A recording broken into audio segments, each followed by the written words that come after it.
It's 9 o'clock, Tuesday, July 16th, and time for the regularly scheduled meeting of the Board of County Commissioners. We are going to begin with a moment of silent reflection for first responders, and this is going to be followed by an invocation by Reverend Dr. Crystal Bugeaud, Artistic Director for the Gifford Youth Orchestra. Please stand.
Reverend, you might begin.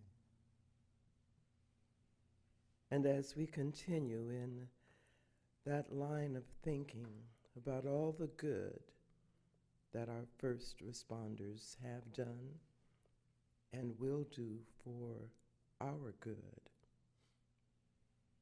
may we remember the words of John Wesley, who said, "Let us do all the good we can, by all the means that we can, in all the ways that we can, in all the places that we can, at all the times that we can, to all the people that we can, for as long as ever we can." Dear Father, Mother, everything, God the good, sweet Holy Spirit, as we think about all the good that you have blessed us with, as we think about all the good that we have received, as we think about all the good that we can do, let our decisions flow from that space of goodness within us. Let our actions flow from that space of goodness for as long as ever we can. Let that sense of goodness, that consciousness of goodness, flow in, through, and around the Indian River County Commissioners today as they make good decisions for all the people, for this community, for this county, for this state. And may those blessings of goodness flow in, through, and around their staff and those who execute the decisions that are made here today. And as we prepare to leave here today, may we give thanks for all the goodness that follows us all the days of our life. And so it is. Amen. Amen. Mr. Zolk, if you'll lead us in the pledge, please. Please join me in the pledge. I pledge allegiance to the flag of the United States of America and to the republic for which it stands, one nation, under God, indivisible, with liberty and justice for all. Thank you, Doc. Thank you, Reverend Bugeaud. We move to additions and deletions to the agenda. We have one emergency item we'd like added if possible, and that's the Ocean Concrete Settlement, which we'll put down as 13B if the commission agrees. Any other additions or deletions? Approve as amended. Second. We have a motion to approve as amended by Commissioner Fleischer, seconded by Commissioner Adams. All in favor? Aye. Any opposed? Passes 5-0. Thank you very much. We move on to proclamations and presentations. The first is a presentation of a proclamation designating the week of July 22nd, 2019 through July 28th, 2019 as Treasure Coast Waterway Cleanup Week. Commissioner Adams will present to Kathy Hill. Good morning. Thank Ms. you. Hill, if you want to come up to the podium, please. Come on down. Commissioner Adams, it's all yours. Thank you. It's my pleasure to read a proclamation designating the week of July 22nd, 2019 through July 28th, 2019 as Treasure Coast Waterway Cleanup Week.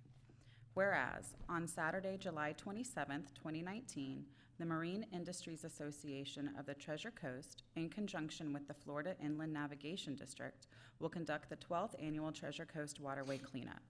And whereas, this event will attract approximately 1,000 volunteers who will participate in cleaning up the waterways of Indian River, Martin, and St. Lucie counties.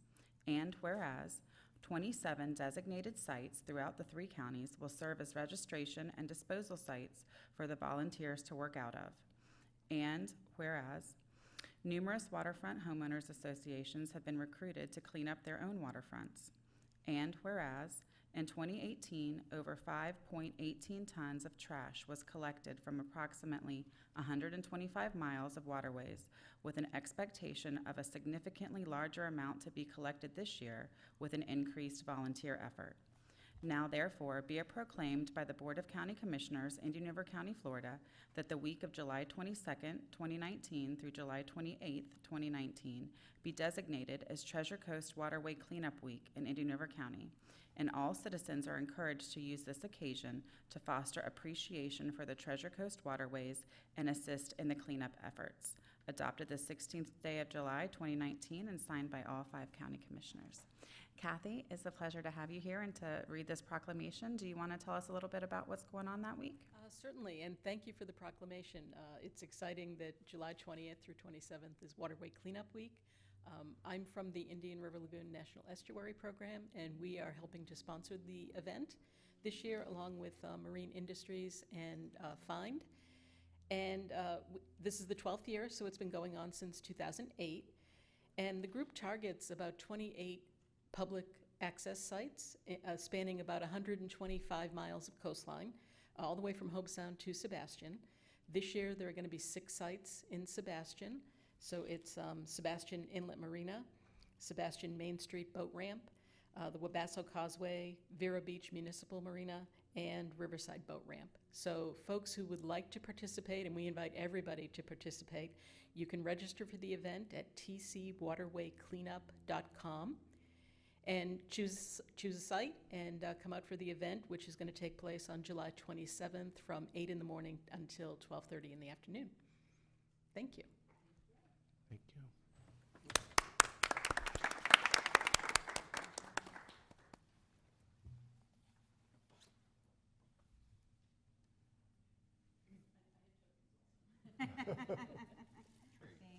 I'll trade you. Thank you very much. You want to-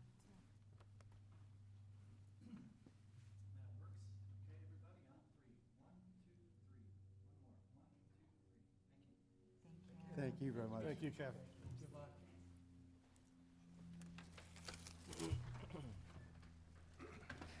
We will now have the presentation of Jason Gray from the Sebastian Inlet District on the Centennial Historical Video and Traveling Display. Good morning, Mr. Gray. Good morning. Again, for the record, James Gray, Sebastian Inlet District. The district is currently celebrating our centennial, and as part of that, we actually have a number of events. We've developed a historical video, some banners, and we have a community event coming up. So before I get into that, let me just talk a little bit about, for your audience, really who we are. The Sebastian Inlet District was actually created in 1919 as an independent special district. And this was done by the act of the Florida legislature. Our main charter is to maintain safe navigation through the Atlantic Ocean into the lagoon. So everything underwater is essentially our responsibility. We are actually one of 60 inlets within the state of Florida. Sebastian Inlet, our district, is actually bordered by the state park, Sebastian Inlet State Park. We've got a Brevard County to the north, Indian River County to the south. We're actually one of a few special independent districts in the state of Florida that actually is multi-county. So our tax base is Brevard and Indian River.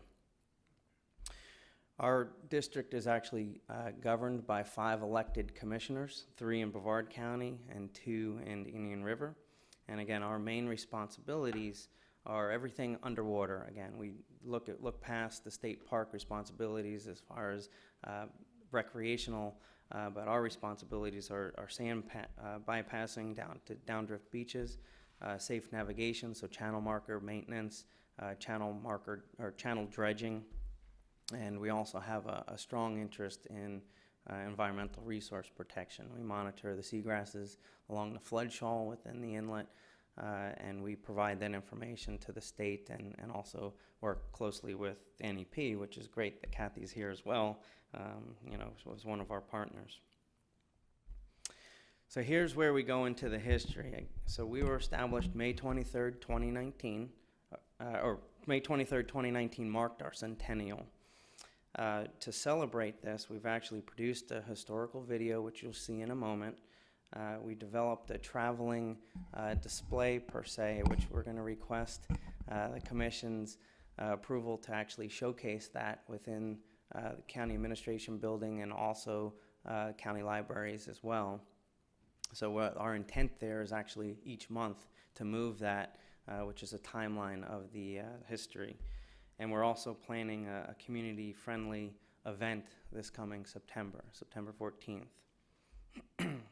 So Scott, if we could start that video. It's about a 7-minute video, so bear with us.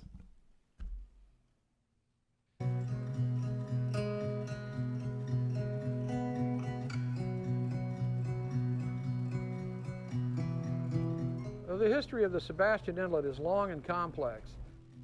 The history of the inlet today, as we know it, traces back to one man, most likely just about the very first settler in this area. His name was David Peter Gibson.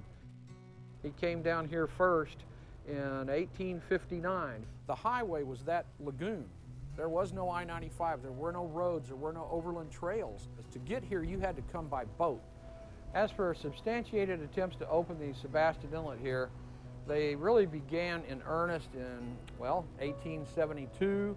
Things began to really get serious in 1905. There was an organization that mounted an effort and actually opened the inlet. Water flowed through the inlet for 2 weeks. Roy and Orestesso Couch, more than any other human being, was responsible for getting this inlet open. And when he arrived in 1905, he probably witnessed this effort being made to open the inlet and became interested. He was the kind of guy that couldn't take no for an answer. In 1914, he tried but could not get funding for it at that time. And the Hewlett-Rhodes Bill in 1917 was an effort to make it possible for a taxing district to be created. When the vote was taken here in the county, the north end of the county voted against it, and the south end of the county voted for it, and so it didn't happen.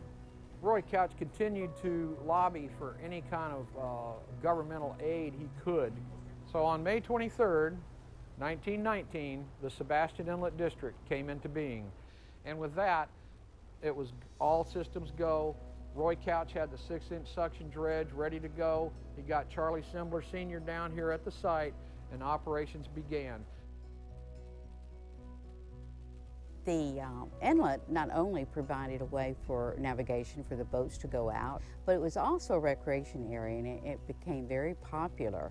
They would bring Model Ts loaded down with lumber and build shanties right along the south shore of the inlet. It was one of the 1933 hurricanes that wiped these little shanties off the map. At the opening of the new decade of 1940, the inlet was doing well, but we had a northeaster, and it came down and it began to close the inlet. Then Pearl Harbor happened. They decided to leave it closed. They were concerned about the U-boats that were showing up in the Atlantic.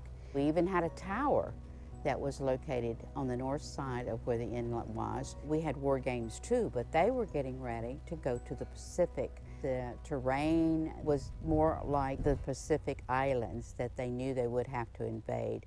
In 1948, after the war, it was obvious that the inlet had to be reopened. The economy of the whole area depended on it. And the commissioners at that time, one of them in particular, had some connection to be able to get some of the leftover munitions from the war and to open that inlet in a very dramatic way. So once it was opened, it has been maintained since that time until today. By the 50s, they had come up with some very unique and important improvements to the district. The widening and the deepening of the inlet, extending the jetties both north and south. In February of 1965, a new bridge was opened over the inlet connecting Brevard County and Indian River County. During the 70s, the state of Florida decided that this Sebastian Inlet area was the perfect place for a state park. In the mid-1980s, there was a vacancy on the Sebastian Inlet Tax District Commission, and some folks came to me and asked me if I would consider an appointment from then Governor Bob Martinez. The very first vote that I cast was for the first long-range planning document to be assembled for any inlet around the state of Florida. We needed someone to follow through and execute the long-range management plan. We hired an executive director. We also exercised our influence in maximizing and leveraging grants that were available. When we got into that area, we really started bringing in the higher education and the scientific institutions. But we put it all together and became, in the late 1980s and the early 1990s, really, without a doubt, the gold standard in the state of Florida. And that's where much of the success that you see today, that's when much of it started. Building a brand new north jetty that was completely eroded and it was a safety hazard. Allowed to build offices and infrastructure, water, picnic pavilions out on Sandpoint, rock revetments that were on line each side of the inlet. Continued planning for navigational markers on the interior of the flood shoal area. And probably the fishing museum and the offices for the park were one of the larger items that we were done, but we enjoy the spoils of all that hard work today. My great-grandfather, whom I was named after, he was the first one here. But chances like that usually come once in a lifetime, and I wasn't going to let it get by. Well, I started in 2004, and it started with a bang because right after I started, I think about 3 days later was Hurricane Jean, and then Francis followed right after. Then we had a new commission that started right immediately following the storms. The new commission in 2004 took on a stance for fiscal responsibility. And so over about a 3-year period, we reduced our tax rate by 68%. They also believed in cost share with other agencies. In the state of Florida, DEP cost shared with our projects. I think in 10 years, we brought in over $8 million of cost share. Also, Florida Inland Navigation District, and working with them, they helped us with some funding on our channel work and anything that's navigation related. The opening of Sebastian Inlet over the last 100 years has created massive flood shoals from the sand, and so this is prime habitat for seagrass. 240 acres of lush seagrass beds. These beds have been damaged by boaters that zigzag back and forth trying to find their way into the inlet. When we completed our navigation channel, marked the channel, this directed the boaters without crossing the grass beds, without creating prop scars and dredging up the sensitive seagrass. All in all, our economic analysis showed that this inlet is worth about $200 million a year to the local region. We actually deepened and expanded our sand trap, which is a 42-acre depression in the middle of the inlet. About every 4 years, it collects 200,000 cubic yards of sand. By state law, we have to take that sand and then transport it and bypass it to the south to make up for any coastal erosion. Today, I would say that we're a very sophisticated inlet because of the approach to science and management. We are the most data-rich inlet, not only in the state of Florida, but I believe on the east coast of the United States. The Sebastian Inlet is a premier surfing, boating, fishing, sightseeing destination. There's people that come from all over the world to visit this area.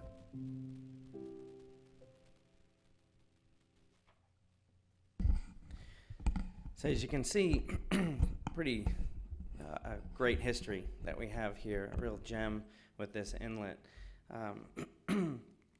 To capture all of this great history where we have tons and tons of photographs, and for a district actually being established prior to Indian River County's establishment, 1925, You know, it's really a great opportunity to showcase through these traveling displays, essentially a timeline.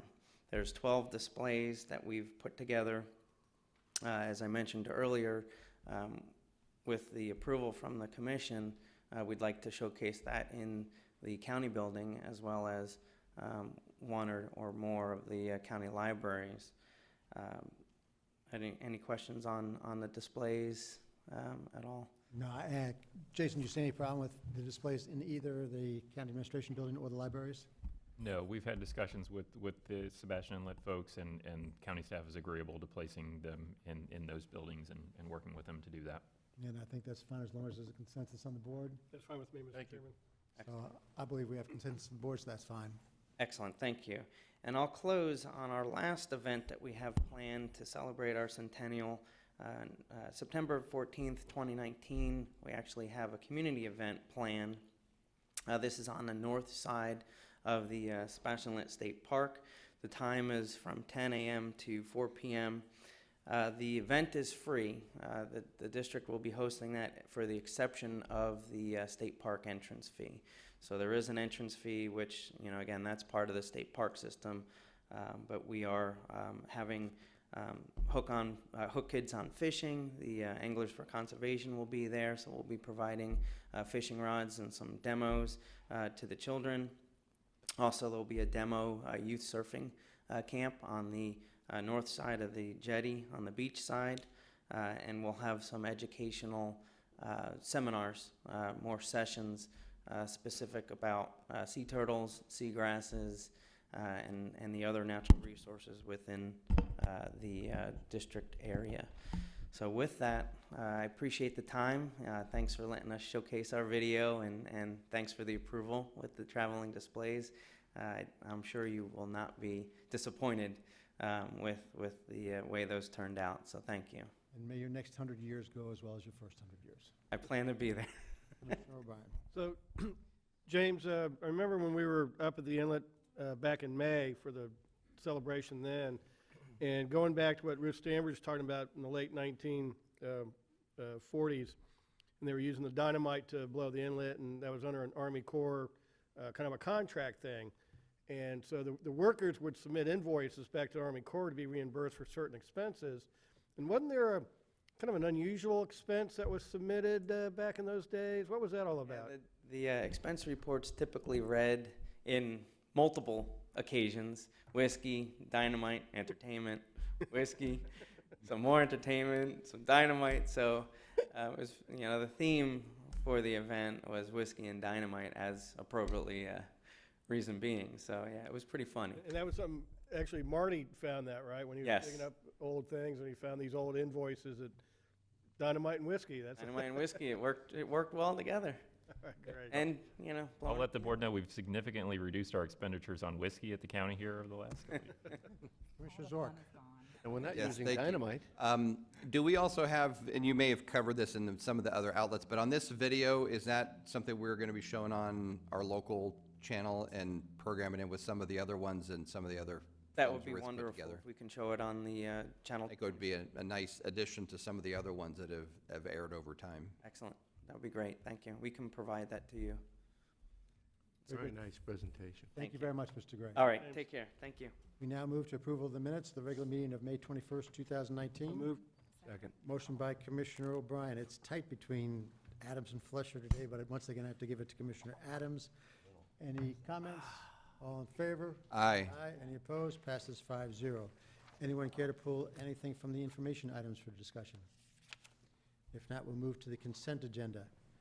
I would like to pull G from the consent agenda. Anybody else on the board care to pull anything from the consent agenda? If not, I'll ask if there's anybody from the public who would like to pull anything from the consent agenda for discussion. There Approval is amended. being none, we have a motion to approve as amended from Commissioner Fletcher, second by Commissioner O'Brien. Any other discussion? All in favor? Aye. Any opposed? Passes 5-0. I just pulled G for just to basically, well, G is the Victor Hart Senior Complex drainage improvements, and these were particularly a number of improvements for drainage around the Wilson ball fields that, whenever it rained, you'd be under 4 to 6, 8 inches of water. And the waters, if it was a good rain, would actually flood the fields too. The Public Works Department did a great job of improving those fields. They're where I believe they should be, and I'll note that I've had some very, very positive comments from people in the community. So I think that, for me, that was just one of those projects which is exactly the right thing for government to be doing on its property, and it was a project which was very well done, so I thank the staff for all the work there. And with that, I'd like to... Move approval. Second. Motion by Commissioner Fleischer, second by Commissioner Zork. Any other discussion? All in favor? Aye. Passes 5-0. Thank you. We move on to public items. There are no public hearings or public discussion items, but we have 2 public notice items, which I'd ask Mr. Reingold to read.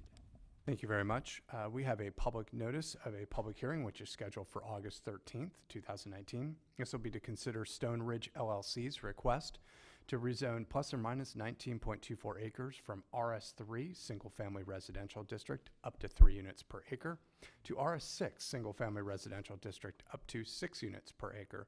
Property is located south of 65th Street, west of Lateral G Canal, and east of 48th Avenue. This will be quasi-judicial in nature. Also for August 13, 2019, will be a public hearing for Florida Power and Light Company's request for major site plan and special exception use approval for a private heavy utility. This will be also known as the Orange Blossom Solar Energy Center. This will also be quasi-judicial in nature, and again, these were 2 public hearings which are scheduled for August 13th. And with that, I turn it back over to the chair. Thank you very much. And I'd like to add one other thing. Just yesterday, I called a special call meeting for 9 a.m., July 23rd, and that deals the final plat approval for a development called Harmony Reserve. So we hope to have a big audience next Tuesday for that one. You're all welcome to attend. And with that, we will move on to Public Works, Sector 7 Beach and Dune Renourishment Project Design Response to FDEP Request for Additional Information. Good morning, Mr. Spierka.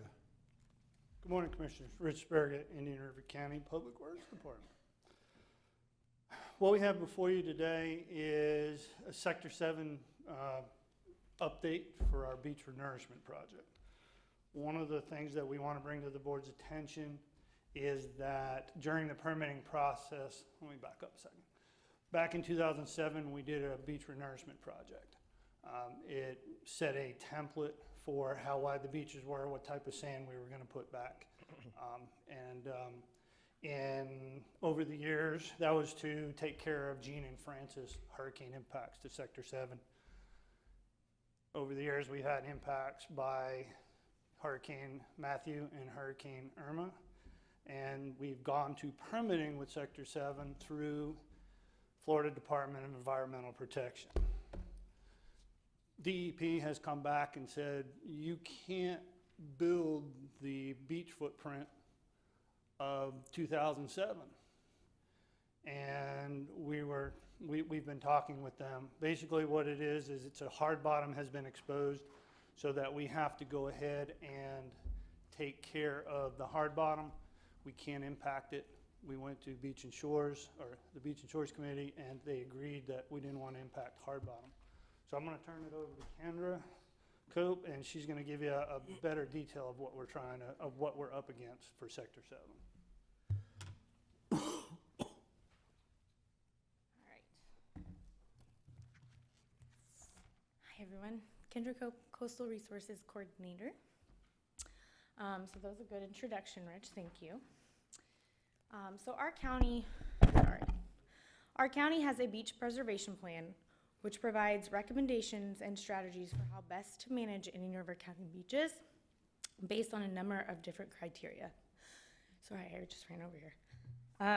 This plan was most recently updated and adopted by the Board of County Commissioners in 2015. In order to create management strategies, the county beaches were broken up into 8 different management sectors, as seen here on the screen. Each of these correspond to beaches with different and varying engineering and biological criteria. So today, and I know this picture is quite small and I do apologize, but today we will be focusing our discussions on the southern beaches here down in Sector 7, where FDEP has identified over 95% of this sector as critically eroded. And you can somewhat see this through the red dashed line extending throughout that entire sector. So in 2004, Hurricanes Francis and Jean caused damage to the Sector 7 beaches and the properties of South County. So with help from FEMA funding, the county was able to nourish Sector 7 back in 2007. This project was deemed successful, resulting in no nearshore hard bottom impacts attributable to the placement of beach fill. So for the rest of this presentation, I'm going to be showing a lot of figures like this. This is a cross-section of what a beach project design. And so I want to orient everyone to some of the terms that I'm going to be using throughout this presentation. First is the beach berm. This is the flat, sandy part of the beach that's typically used for beach walking, running, sunbathing, any of those recreational activities. And then the dune is that hill or kind of elevated part of that sandy beach that is landward of that flat portion and is typically covered in vegetation. So when we construct a dune, we typically slope it at a 3-to-1 slope down to the beach berm, which is the flat part, and then that beach will then extend into the water's edge. So the 2007 project looked a lot like this, where we have on the blue dashed line the current beach conditions that were proposed in that project's permit proposal. And the hash line is the amount of fill or the design of that fill that would need to be placed in order to build that beach back to its original location or even further or even wider. And so approximately 360,000 cubic yards of beach-compatible sand was placed back in 2007, and it was designed not to impact nearshore hard bottom as recommended by the Beach Preservation Plan, and that was all based on the current location of the hard bottom at that time. So I want to orient everyone to this figure. I just highlighted where the 2007 predicted ETOF is, that is the equilibrium toe of fill. I'm going to be referring to that line a lot as we continue forward. And that is where, after you place sand, the waves and the crashing waves will take some of that sand and move it again offshore. So that's where it equalizes. All that fill and placement of sand will equalize too. And so this is an engineer predicted location, and as part of the permit application is what we have currently bought. So when you permit a project, think of it as we have now purchased that area between beach fill and that location with that permit. And then again, identifying it is not impacting or toppling over that landward edge of hard bottom. So for the Sector 7, this new Sector 7 project, staff instructed our coastal engineer or consulting firm Coastal Tech to design a project applying the previously permitted 2007 beach fill template based on the current beach conditions. This is because the original permitted template proved successful, resulting in an FDEP conclusion of no impacts to nearshore hard bottom, so thus we assumed this project would perform similarly. But based on current beach conditions, it actually meant we would have to place about 440,000 cubic yards of sand. Hurricanes Matthew and Irma had deflated the beach so much, and you can see that through the red line that indicates the most recent beach profile data. Where that is, it is deflated. And the additional proposed sand highlighted there would be the extra sand that would need to be placed to put that template back to where it was, that beach back to where it was in 2007. So you can see here, you have that 2007 predicted ETOF. We would actually have to place sand seaward of that in order to fill that template, and it would actually push our newly predicted ETOF seaward of all of the monitored and examined nearshore hard bottom, even the old survey data and the most recent survey data from 2015. Thus potentially impacting hard bottom if we were to construct. So we did move forward. We did submit a permit application in January of this year, and the county received a request for additional information back in February. This, what I'll consider an RAI, did indicate that the proposed design would in fact impact nearshore hard bottom due to the current beach conditions being more eroded and more hard bottom exposed than what was identified back during the 2007 beach fill project. So that RAI asked the county to explain how they would calculate the acreage of impacted hard bottom, including the area within the sediment mixing zone, which is closer near shore, and how the county would then mitigate for these impacts. The RAI also required additional hard bottom delineation through a reconnaissance survey, and so this information would provide us with current hard bottom data. That way we can refine our beach project design. So when we first received this RAI, staff went back to Coastal Tech and we started a bunch of different discussions and brought up the ability to, or the possibility of a revision to this project design. That way we're following the beach preservation plan recommendation not to impact nearshore hard bottom. So we did just that, and this newly revised template, or this draft revised template, would actually place approximately 215,000 cubic yards. As you can see on the screen, we have the most recent current conditions of the beach profile. And then, however, if we were to place this much sand, our newly predicted ETOF, located here in this green circle, would actually now be landward of the currently identified landward edge of hard bottom. And then again, the recon survey will allow us to finalize any sort of project design, because then we can know where the most recent landward edge of hard bottom is to date. Kendra, could I just? Yes. So did they look at how much sand can we put to where the 2019 predicted edge of toe of fill moves further to the right, but not all the way to the landward edge? For today's purposes, we wanted to make sure we knew what the most conservative option would be. Based on that reconnaissance survey and where that landward edge of hard bottom is in 2019, it is our intent to work with the consultant, if we have the direction to do so, to then design to where we can maximize the amount of fill without impact. All right, thank you.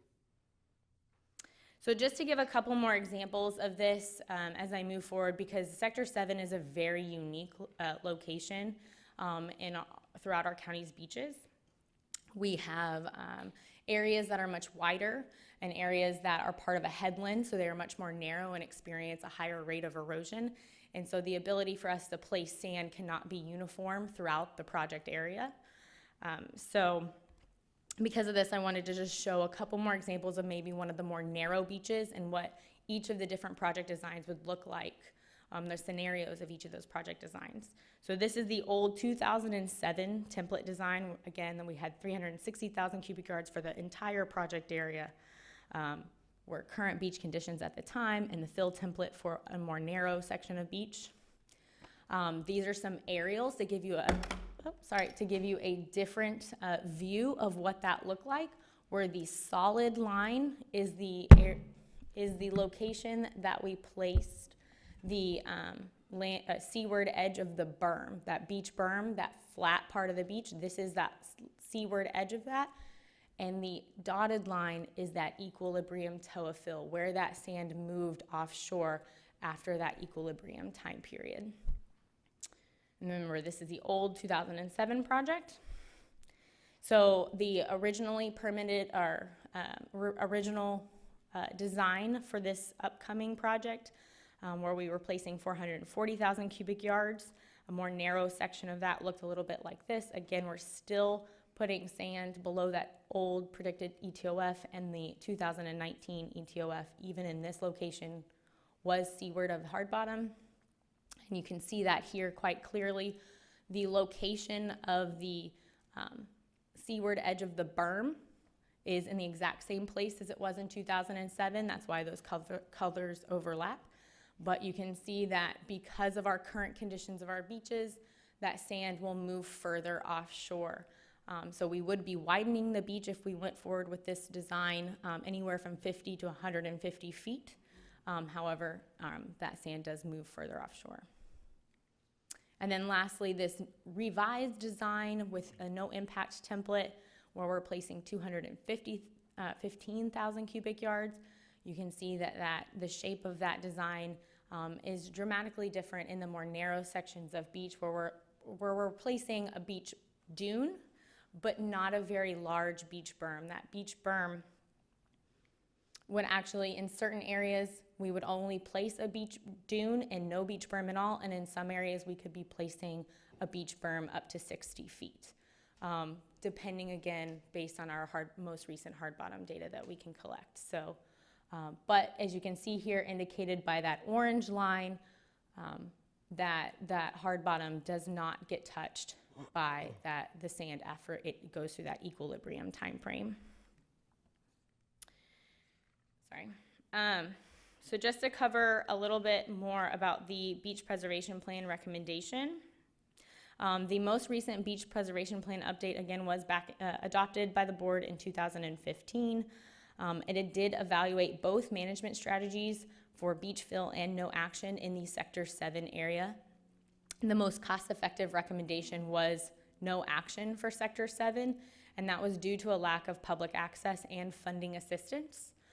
So if public access or funding was made available, however, for Sector 7, that recommendation did change to beach fill. So what's going on with our funding situation? Due to these hurricanes and the amount of impacts from these hurricanes, we have been appropriated and obligated funds from FEMA and then also FDEP. So we do have a total cost share at this point in time of $3.2 million with the state and the federal government. But since there's no public access to obtain state funds through annual FDEP Beaches Funding Assistance Program, this is very difficult. We are very lucky that we did get this additional supplemental fund through the state. So this area does heavily rely on storms to gain cost share for funding of projects. So at this point in time, we're left with multiple scenarios of how to move forward with our response to our RAI to the state, where the first scenario is to continue to pursue the original design and then mitigate for the impacts to the nearshore hard bottom. This would cost approximately $25 million, where $8.25 million of that is strictly just for mitigation costs for the potential 11 acres that could be impacted. Then we're left with a second scenario where we would pursue the revised design with a lower quantity amount of fill, which we assume would not impact nearshore hard bottom, and this would cost about $7.5 million. And it's really important to note that the county has issued many emergency permits post-Hurricane Matthew and Irma, where project maintenance has occurred at the individual homeowner's expense. So we do know there is homeowner buy-in to the need to protect that area. Kendra, could I ask? Yes. You've got the amounts down there. If we went with number one, which is $25 million, how long roughly would it take to get the funding levels where they need to be to actually do the project? And then the same for the item number two, which is $7.5 million. The funding, to the best of my knowledge, those are stagnant levels. Those would not change. So those cost share levels, that is what we've been granted. We'd have to get $25 million. Oh, we would have get to, it. yes. So how long would it take us to come up with that funding? So that's a substantial cost, obviously. So one thing about Sector 7 is there aren't designated public access points. And I'll differentiate that from public use of the beach. I understand but that, but we don't have $25 million ready for beach renourishment right now. Right. If we went with the first one, we would have to then start planning and accumulating funds. So that would, I would guess, delay the project some years. Yes. Oh, okay, my question then is actually, well, how many years would that delay the project? Several years, because where I'm going here is, so Sector 5, for instance, in the city of Vero, we're eligible to get about 50% funding for that project because of the public access. That opportunity doesn't exist in Sector 7, so the FEMA funding that Kendra spoke of is basically what we could expect for this. So the rest of that would be local funds. So we allocate 1.5 pennies of tourist tax a year to beach restoration. That is about $1 million a year. So obviously, you're looking at about 20 years worth of tourist tax dollars. We have used optional sales tax to supplement as needed in the past, but most of those funds are spoken for. So it'd take many years. So long story short, it'd take many years to accumulate the funding needed for the $25 million project. Just from what you said, it looks like if we went with the 7.5 million, just as an example, with the monies that are available from the federal government and the monies from the tourist tax, we'd be able to do that project in roughly 3 years. Yeah, just maybe sooner, maybe later, but. Correct. around I think we're actually planning on 2020, 21 for Okay, so that even project. sooner, 2 years. But from what you said, if we did the $25 million project, it could be 20 years before we had the funds necessary to do that project. Agreed. It would present a funding challenge. That's the point I'm trying to make. Many I mean, years. to me, in a decision like that, the time frame is crucial. I mean, if we wait 20 years to do something for the beach, there may not be any beach left.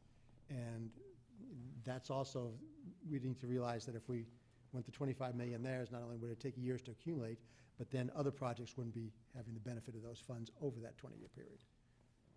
Thank you. Mr. Chairman. And this was that was a topic that was quickly debated at the Beach and Shore Preservation Committee, that it was clear that the project would be so forestalled that generations to come would see the fruits of the action of option number 1. So it was totally embraced that option 2 would be the recommended pathway to ensure that we have a beach as opposed to a challenged beach where we might not find funding for quite some time. And I want to thank the Beach and Shore Preservation for their diligence and their long-range planning and thoughtfulness in the process. Thank you. That's pretty much the rest of the presentation, other than there is technically the option to not move forward with a project at all, if that was something that the board wanted to discuss. But at this point, I wanted to just open up the floor for further discussion, and it's already started to happen, so, which is good. Any questions for, go ahead. To Kendra, what, on the no impact design, what's the project life expectancy by putting down less sand? That's a really good question, and I believe we discussed a few numbers. It's definitely smaller than the project life expectancy of scenario 1. We do have our the project engineer that is here from Coastal Tech, Tim Fontaine, and so I'm going to refer here to him just to clarify that these numbers are right.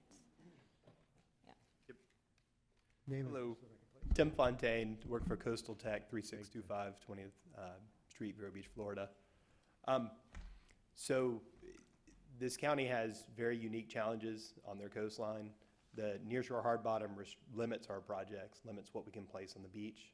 It also provides protection for our upland structures. Essentially, typically the projects here are not designed for specific return interval storm events. We basically, consistent with the beach management plan, we place as much sand as we can without impacting the nearshore hard bottom. So we basically, in a no impact design, the option 2 here, we would still place as much sand as possible.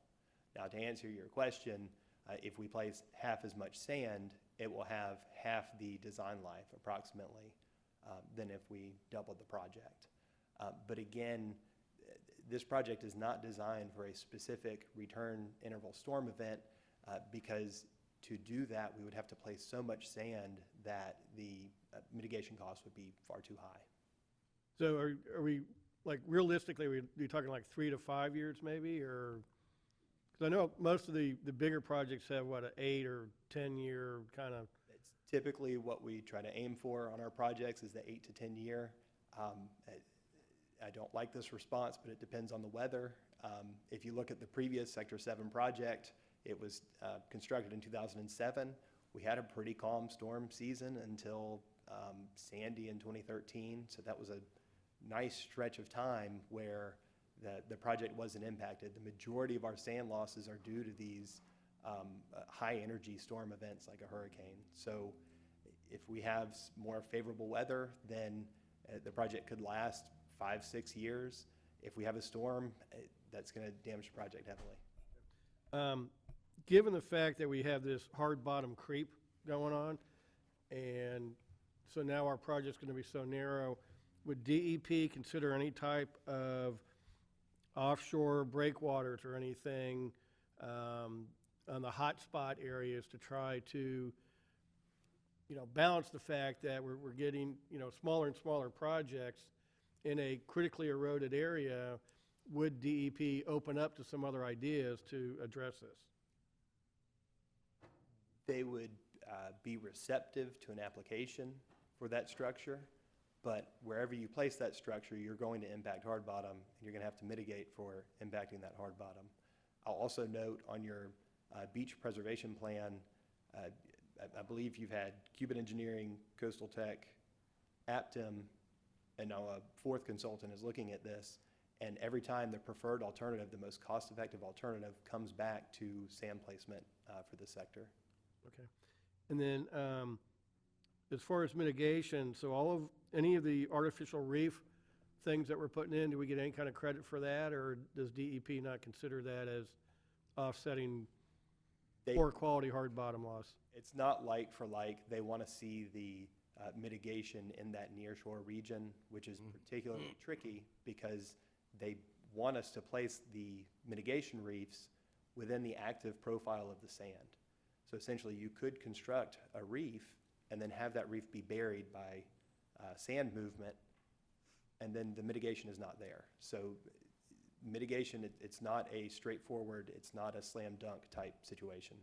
Okay. And then my last question is, maybe Kendra, if I remember right, when we did Sector 7 last, that there was a real issue with access to the beach with the contractor, and they had to go through a private residential area and through a private lot actually to get to the beach. Do we have any type of working access in Sector 7 now?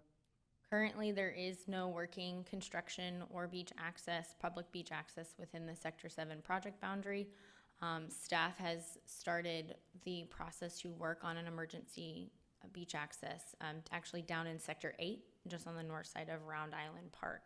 We're the infant stages of that, but once that the construction or the permitting and construction of that was to be completed, that would be utilized for the Sector 7 project if we were to do a truck haul or to get any equipment onto the beach. And just to refer back to your previous conversation or question about artificial reef and mitigation, I just want to make note that our current artificial reef program and the artificial reefs that we're putting out as part of that program would not count as, say, token mitigation either for any sort of required mitigation that would happen. We can't do a trade. They wouldn't allow for that. So I just wanted to make that one known as well. Thank you. Commissioner Adams.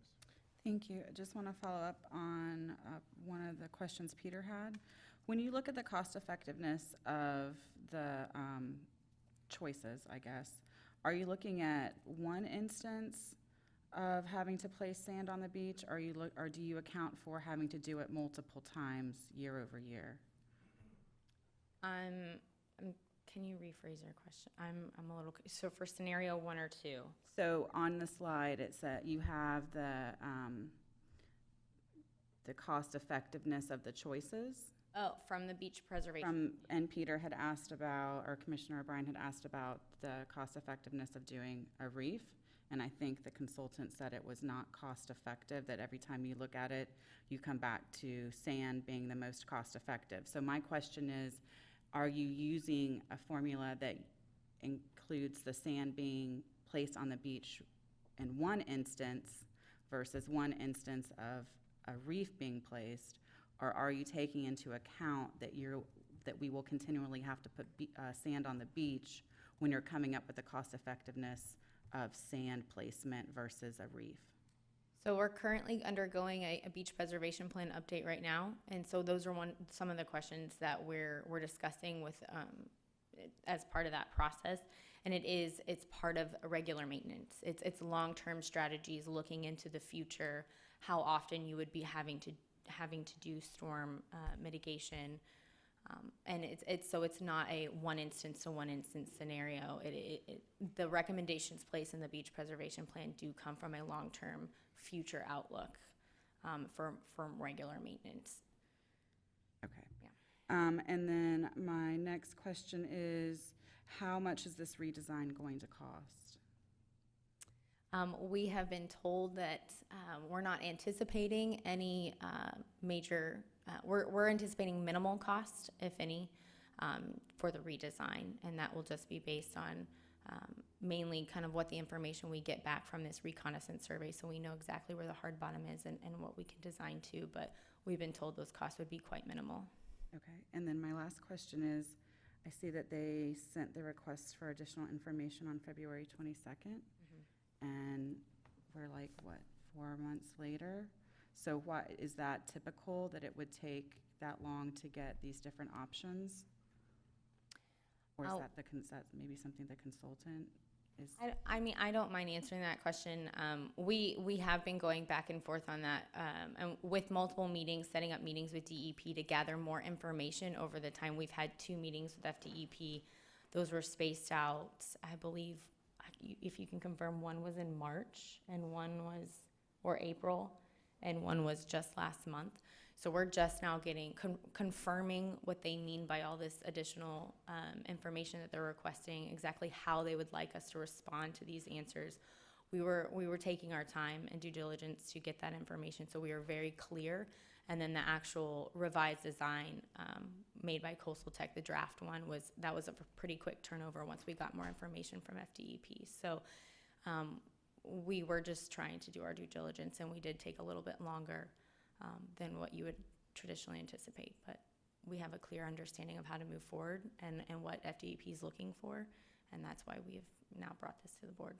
Okay, and then the time frame to complete this project, what is your anticipate? Did you say 2021, Jason? It's anticipated to start construction if we have the motion to move, or instruction to move forward. Construction is anticipated to begin in winter 2020, so about November, December time period of 2020. So a little over a year. Thank you. Any other questions of staff? Commissioner Zork? Yes, Kendra, when we talked about the, if you did a reef construction to make DEP more likable to the project idea, and then if that gets covered up, do you lose the credit that you obtained for the reef, and then so even though you complete it and it's all intact, some event happens and it gets covered up and they go, sorry, you lost your credit, then you're on the hook to do some other type of remediation or mitigation somewhere? So part of the 3 years of post-construction monitoring would include nearshore hard bottom construction monitoring and monitoring of those reefs, especially if they're placed within the project area. So if there was coverage of those reefs by sand or the movement of sand over time, then yes, and it would not be a viable habitat and would not count for that credit. Okay. So the key is the 3-year window on the monitoring side, that everything stayed the way you placed it, subject to a storm event. Okay, all right, thank you. Thank you. Any other questions of Ms. Cope? There be none, thank you very much. I'll ask if there's anybody from the public who wishes to comment on this item. Anybody from the public? And if there's not, commissioners? Mr. Chairman, Yes, sir. I'd like to make motion to exercise option number 2, which was strongly recommended by the Beach and Shores Preservation Committee. We have an option from a motion from Commissioner Fleischer, second by Commissioner O'Brien. Any other discussion? All in favor? Aye. Any opposed? Passes 5-0. Next item is also Public Works, revised draft outline of the Indian River Lagoon Management Plan recommendation. Guys, I'm back. Oh, hello again. Hello again. And thank you for the previous presentation, too.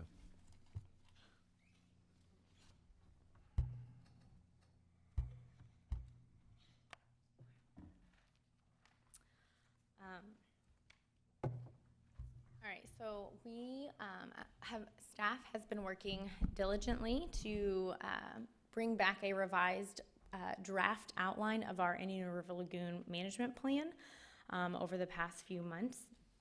And so I'm very excited to bring this to the board today for discussion.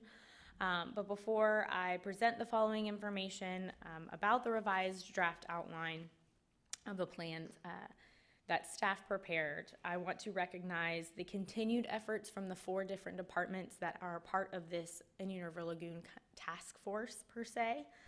These are the every key personnel listed on this screen has been quite interactive in this entire process and does intend to remain a part of this effort throughout the entire plan development process. So to give a little bit of background, this slide's going to cover all of the information that we have for the developing management plan that has occurred to date. So on June 19th of 2018, the Commission brought attention to the county's need for a lagoon management plan, specifically one that was unique to our county and its individual needs.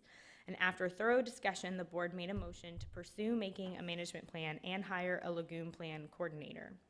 So it's important to note that the specific directive from the board was to marry the current work being done by the 4 departments that was listed on the previous slide and coordinate these efforts to maximize the county's efforts in and funds for an efficient return on investment regarding lagoon projects.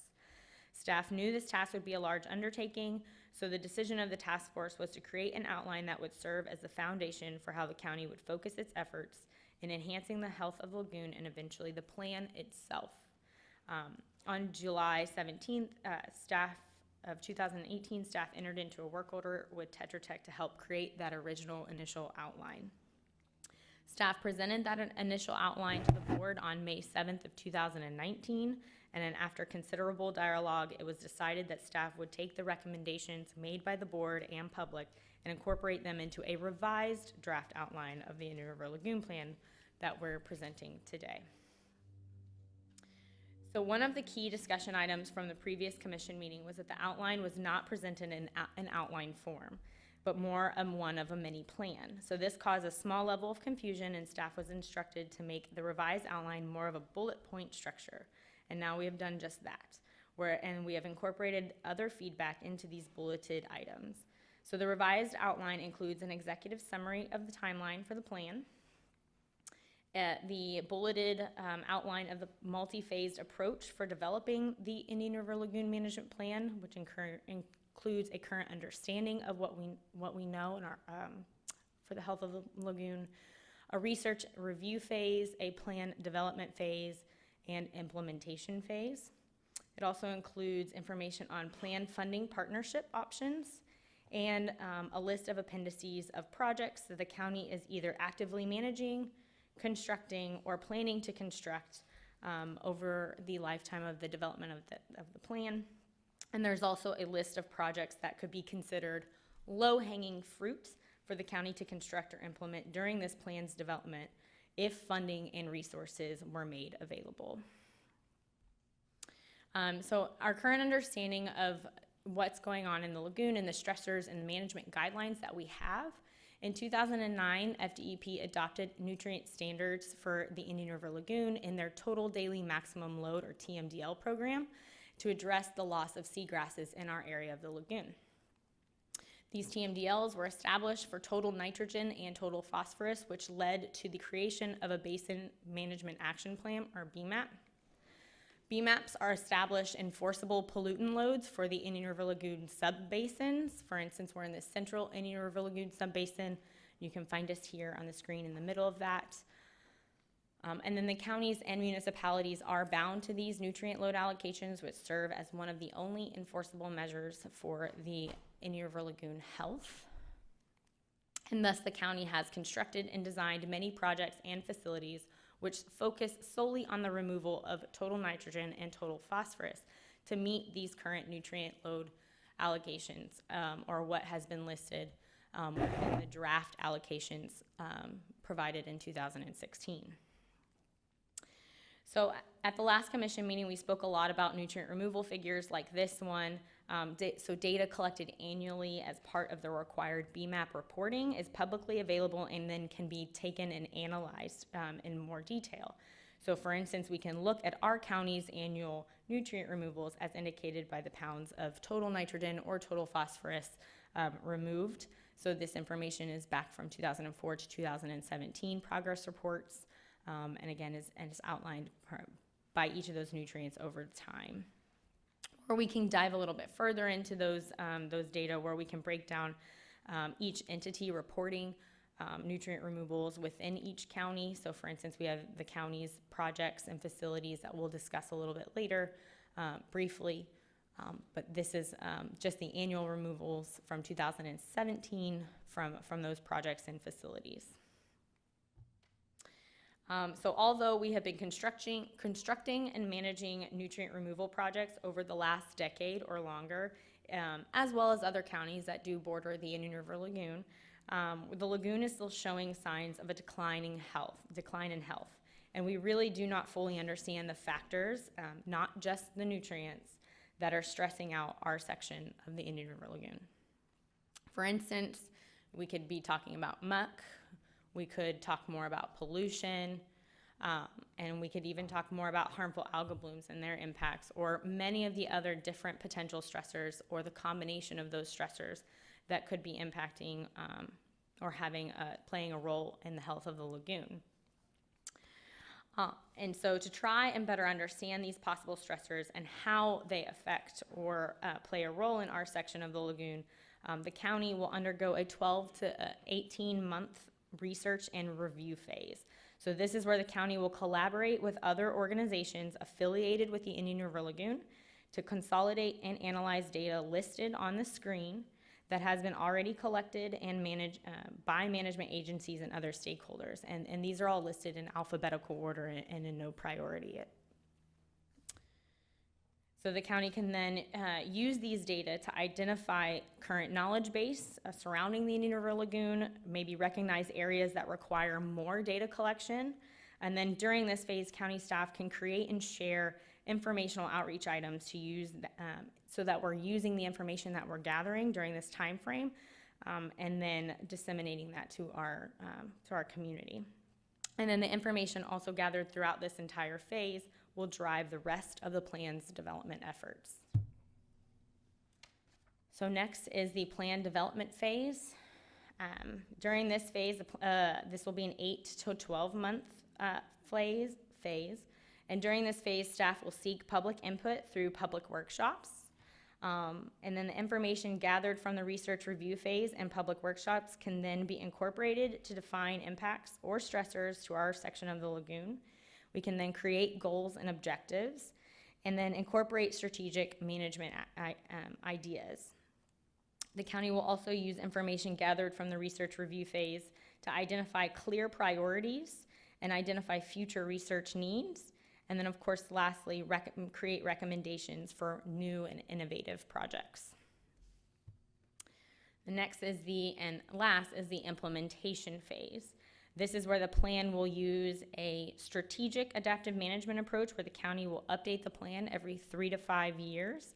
During this time, projects and goals will then be evaluated and new recommendations will be made, and it'll all be based on the most up-to-date research and then, of course, our evaluation of project success.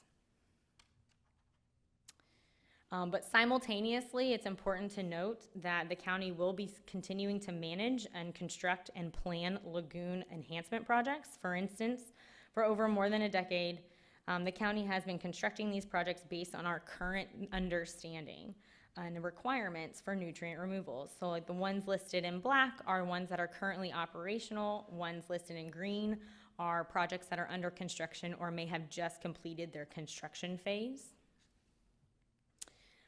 The draft plan will also list additional projects. It also does list additional projects that have already been budgeted by the county, and we do have plans to construct these during the time frame of the plan's development. And in addition to the ones on the screen, there are 17 other bulleted low-hanging fruit idea or pie in the sky ideas that can be done if funding and again resources are made available. So how does this plan and some of the projects listed within it get funded? The Board of County Commissioners appropriated 20% of the 1 cent optional sales tax beginning in January of 2020 to be allocated to lagoon enhancement projects. It's estimated this funding source will generate about $4 to $5 million per year over the next 5 years. To supplement these appropriated funds, there are many different additional funding sources for the county to partner with, either through grants or specific programs. I do want to make a note that this is not a full list of those potential funding partnerships, but there is a full list provided in the draft outline. And with that, I just want to say thank you again for letting staff to continue to work on this project. We do care quite deeply about this project. And so our recommendation would be for you to provide feedback on this revised design draft outline, and also provide a move or for how staff, information on how staff should move forward with the rest of this outline or the lagoon plan as a whole. Commissioners, any questions or feedback? Mr. Chairman, if I may, first, I want to thank all of the staff for listening to our comments in the previous meeting. I realize that, a lot of the staff might have been taken back a little bit about the board's reaction to the initial one, but I just want to thank all of you all for, coming around and working hard on preventing this. From my point of view, and I had met with some of the staff privately last week on this, I think this addressed a lot of the concerns I had.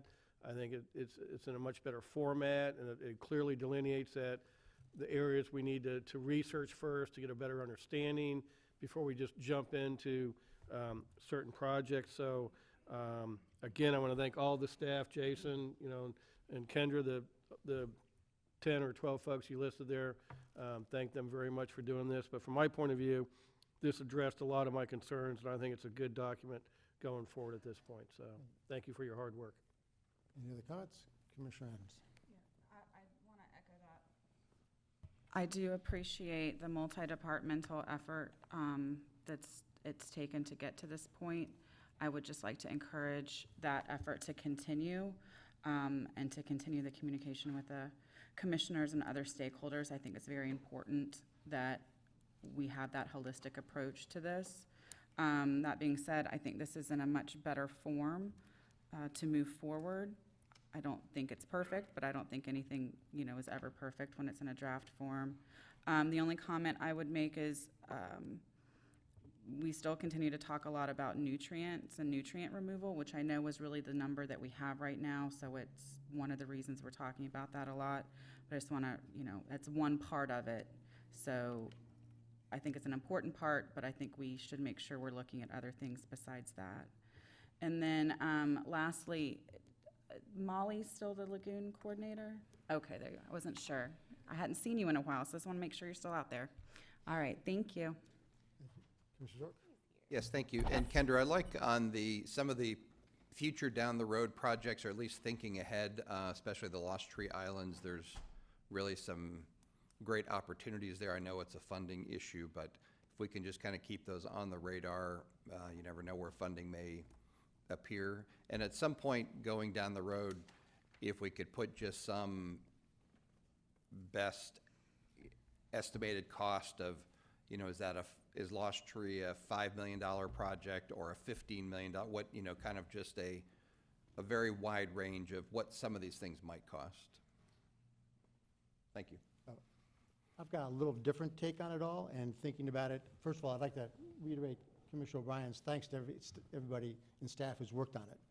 But when I think about this, especially when I look at the new version, the research phase is 2 pages. The development and implementation phase is a half page. And for me, it doesn't really give an outline of a lagoon management plan. For me, it reinforces the fact that this is a very complex and important project, and that there's an awful lot we don't know. I mean, for me, what we've seen basically is that there's an awful lot of research that needs to be done. Echoing Commissioner Adams, we know that nutrients are bad and need to be removed, but are they the end all be it for it? There may be a lot of other things that we haven't been thinking of. I think we rightly focused on nutrients because that's what the BMAP focused on, and we had to do something with the BMAP. But I'll note, just to take a hit at FDEP, that the BMAP plan is totally collapsed, leaving us almost in our own little island. But again, what I see is a long list of research tasks, and it's a long list of research tasks because there's so much we don't know. And so I don't see how we can actually do a draft outline of a management plan with so many unknowns.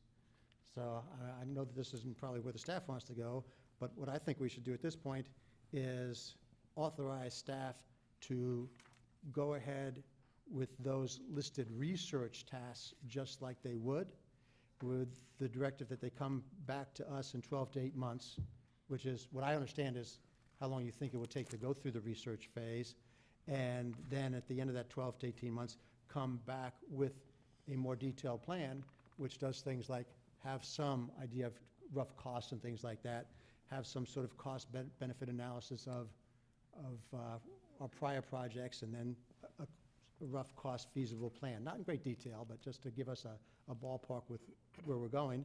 So, but I think we need, that both staff needs a lot more information. A lot of these research questions need to be answered, and the board does, in order to really authorize a full plan. So I think actually, as we've gone through the process and listened to your presentations and just, again, seeing the 2-page research list, made me realize that we're not really ready for a plan, you know, a detailed plan, that it's sort of foolish, you know, to go ahead with the plan until we know more things and answer more questions. So anyway, that's my thoughts on the matter. Can I ask you a question? Absolutely. So your idea would be to basically authorize the research portion of what was listed as a phasing approach? Yeah, kind of? the phase one of it, Like- because, I mean, Right. again, I can't see. And then once we get those answers, we can look at the next phase and the next Yeah, phase. it's almost like, okay, go from New York to California. Right. Sure, but I need to know what the geography is before I can set out a route. Well, we don't know anything about the geography yet. Well, okay, let's go ahead and find out about the geography and then work on the planned route. It's that type of thing, but this is even more complex than that. Can you go back to the list of all the phases? Did you The- have a slide that had At that? the very beginning, yeah. Because I had, just to pick up with what you're talking about, Commissioner Solari, I had kind of anticipated that we would move through those phases. As one was complete, we'd move on to the next. So the research phase should be the next one. So if you just want to approve moving into that and then come back with another report, and then we can figure out how to move into plan development. I mean, I'm fine with that because I had anticipated that we would move into research next. And again, this, staff may know what this is, but if, you know, for me, I'm a little bit anal about some things, and it says on the front page, Lagoon Management Plan. I keep on looking at it and looking at it and looking at it, and I don't see a plan. If I was the public, I don't see how they could see a plan. What I see is the need for more research, and that's why it's 2 pages, while the rest is a half page. And the 2 pages has a lot more density to it, because there's so much unclarity.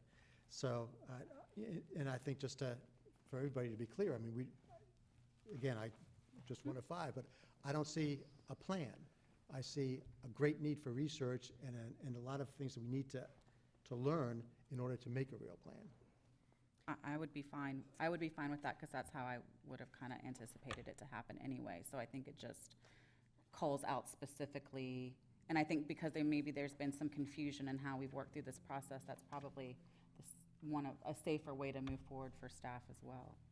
And I want to echo what Commissioner Adams said. It is currently staff's intent to follow it as a phase-by-phase process, bringing the pieces of information that we collected from each phase and bringing it to the board and having these multiple discussions. And one thing we can propose is, or discuss more, is having quarterly meetings with the board, so that you're constantly aware of the information and where we are in the process and which phase.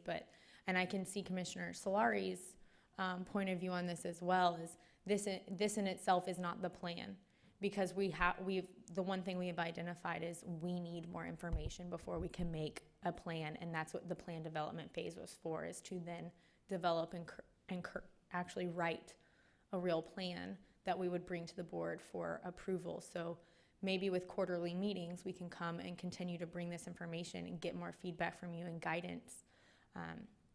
And we will continue to move it in a phase-by-phase approach if that's how the board sees it. So, I think we're getting a little bogged down in semantics here, quite frankly. If it makes everybody happy, I would propose that we title this as the draft outline for the development of the Indian River County Lagoon Management Plan, which will more clearly articulate that it's not the total management plan, but we're getting data to develop the plan. But I would say that we go ahead and have staff work with the whole thing as presented, because I think we always want to be looking at the funding opportunities in any of these projects that pop up. We've had real success sometimes with like DEP because of our relationships. They have called and said, hey, we've got $50,000 that got returned. You all have a project. I think we should have something ready to go for things like that. So I think we should always be working on all of that. But if it's just the semantics that, yes, it's not really a detailed management plan, then it's a document for the development of the lagoon management plan. How about somebody just cross off the draft outline plan and put research phase Indian River County Lagoon Management Plan? I'm fine with that too. That matters to me. That's, when you read that, you have a better idea of what it is. And I just believe that government has too many euphemisms and too much sort of misdirection that's not necessarily meant, but the public can't understand. Okay, so what did you want, research phase? Research phase Of, of Indian River County Lagoon Management Plan.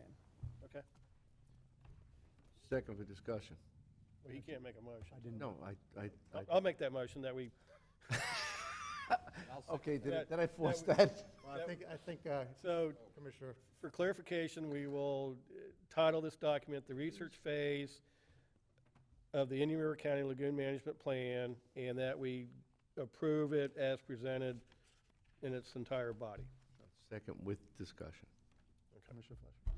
Mr. Chairman, yes, I believe that the motion most certainly addresses the issue, moves staff forward, and as if the project was as presented.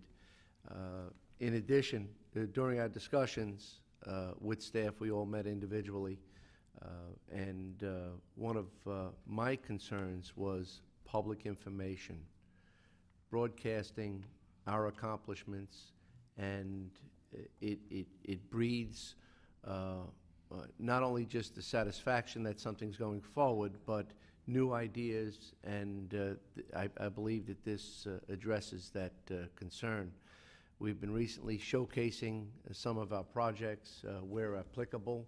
I want to thank staff for conducting tours and bringing folks on board as to some of the nutrient-reducing facilities. I hope that increases, and I believe the more the public is aware that we're going forward, the better we will be in the future. So I guess that will bring forward more information for phase 3 and 4 as we go forward, and I do anticipate an update with that motion. And I have one other question for my fellow board members. Kendra brought up the quarterly report, and I think quarterly is good, but for me, it's no great help after the first or second time to just sort of give a long list of all the things they're working on. I mean, one line on each of the 20 or 30 different research. For me, I think it would be more valuable to have a more in-depth report on that key research issue that they're recently working on. For instance, muck. Right now, because of the last year, I know a lot about biosolids, but I don't know much at all about muck. And there are other things on that list that I know near nothing about. So I would much rather, but it's just me. That's the way I learn better. That's why I need the conversation. Yeah, I think just staff will understand that when you do that quarterly report, just give us the really juicy stuff. You don't have to go through everything. And when they do that, I'd like a sort of best of the research that you've done in a bibliography, not necessarily as part of the report you give us, but as an available bibliography in case we want to follow up on something. So with that, we've got a motion and a second. I'll ask if there's anybody from the public who wishes to comment on this. If not, all in favor? Aye. Any opposed? Passes 5-0. Kendra, thank you very much, and thank Thank you. you, everybody who's worked on the plan. Thank you, Molly. We will now go to utility services, sole source equipment vendors. Good morning, Mr. Burke. Good morning. For the record, Vincent Burke, Director, Utility Services. I'm not doing that, that's third. I emailed the commissioners and the clerk a last-minute spreadsheet that kind of detailed the 36 or so sole source vendors that we would like to propose authorization to use. Included in there was a summary of the expenditures for fiscal year 2017-2018, as well as the encumbrances for 2018-2019. So I can certainly give a copy to the clerk and or the board if they would like to look at some of the historical expenditures with respect to the sole sources. But rather than piecemeal some of the sole sources under departmental items, staff worked with purchasing and with our operations folks to come up with a all-inclusive list, so to speak, of the various equipment providers and or sole sources that we would like to have board authorization either at the water and or wastewater treatment plants. Those are included in the attachment, and in summary, staff is looking for board approval to utilize those that are listed as sole source equipment vendors for the specific materials requested, and to authorize the purchasing division to issue purchase orders as needed in lieu of the formal bid or quote process. Certainly available for any questions that the board may have. Sure. Mr. Burke, would it be possible for you to just add one more column on an annual basis so that if we authorize this today, you come back in a year and put what the actual amounts were so that we have an annual update on this? Absolutely. Yep. Okay, thank you. And the other question I have maybe, Jason, is how long will this be in effect for? 'Cause the only thing I'm thinking is, you know, maybe it should come back for us to reauthorize this every 3 years or something, just because new companies might have come in or different products or, you know, I'm good with the overall concept that you want to economize all this, but I don't want to lock this into forever where it can never change. Or Jennifer, can you? Good morning, Jennifer Hyde, County Purchasing Manager. Typically, when the board does declare something sole source on a large scale, it's kind of perpetual unless we find something and bring it back, but we can definitely set this up to come back annually or every 3 years, whatever you think is. Yeah, I don't want to create a lot of work. Annually would be too much. I'd be fine with like every 3 years or something if the board thinks that's reasonable. I mean, or Jason, or? And yeah, staff's supportive of that if we do the annual reporting on what the expenditures are, and that we do these sole source approvals for a 3-year period, and then it would have to be, the board would have to take action again to extend any of those. Okay. Mr. Chairman, I'll go ahead and make a motion that we approve staff recommendation with a 3-year I'll second it. sunset or whatever you want to call it. And that included the annual report. And the annual reporting of expenditures, right? Any other questions or comments from the commission? Anybody from the public wishes to comment on this issue? No. All in favor? Aye. Aye. Any opposed? Passes 5-0. We now move to biosolids rulemaking comments for 62640 Florida Administrative Code. You'll recall that at the beginning of this month, staff brought an update to the board with respect to the biosolids public workshops that were held up in Tallahassee and central part of Florida in Orlando and down in West Palm Beach, noting that any and all comments must be submitted to the FDEP on or before the 29th of July, which is Monday the 29th. So folks who are interested in commenting on the rule can either email the DEP or use the online portal through the website that the DEP has listed for the biosolids. Staff has compiled a summary of comments that we wish to present to the Florida Department of Environmental Protection. We've also included some comments from interested stakeholders and IFAS with respect to the proposed rulemaking. Staff believes that the way that the rule is currently structured, it is insufficient to protect the water resources of the state, and so we challenged some of the department to come up with some better rulemaking with respect to what has been proposed. So staff is available for any comments or questions that the board may have, but we wanted to have the board review and approve before staff had submitted the comments to the Florida Department of Environmental Protection. Certainly available for any questions the board may have. Any questions for Mr. Burke? Just one, are we able to still monitor what might be going on in southeast Osceola County? I heard there was a big land transaction west, into some of those flow areas that flow into Blue Blue Cypress? So we actually reached out to Osceola with respect to this rule to see if they had any interest in either submitting comments or what was happening in their neck of the woods. We have not received any feedback from there and the stormwater side of things over in that county.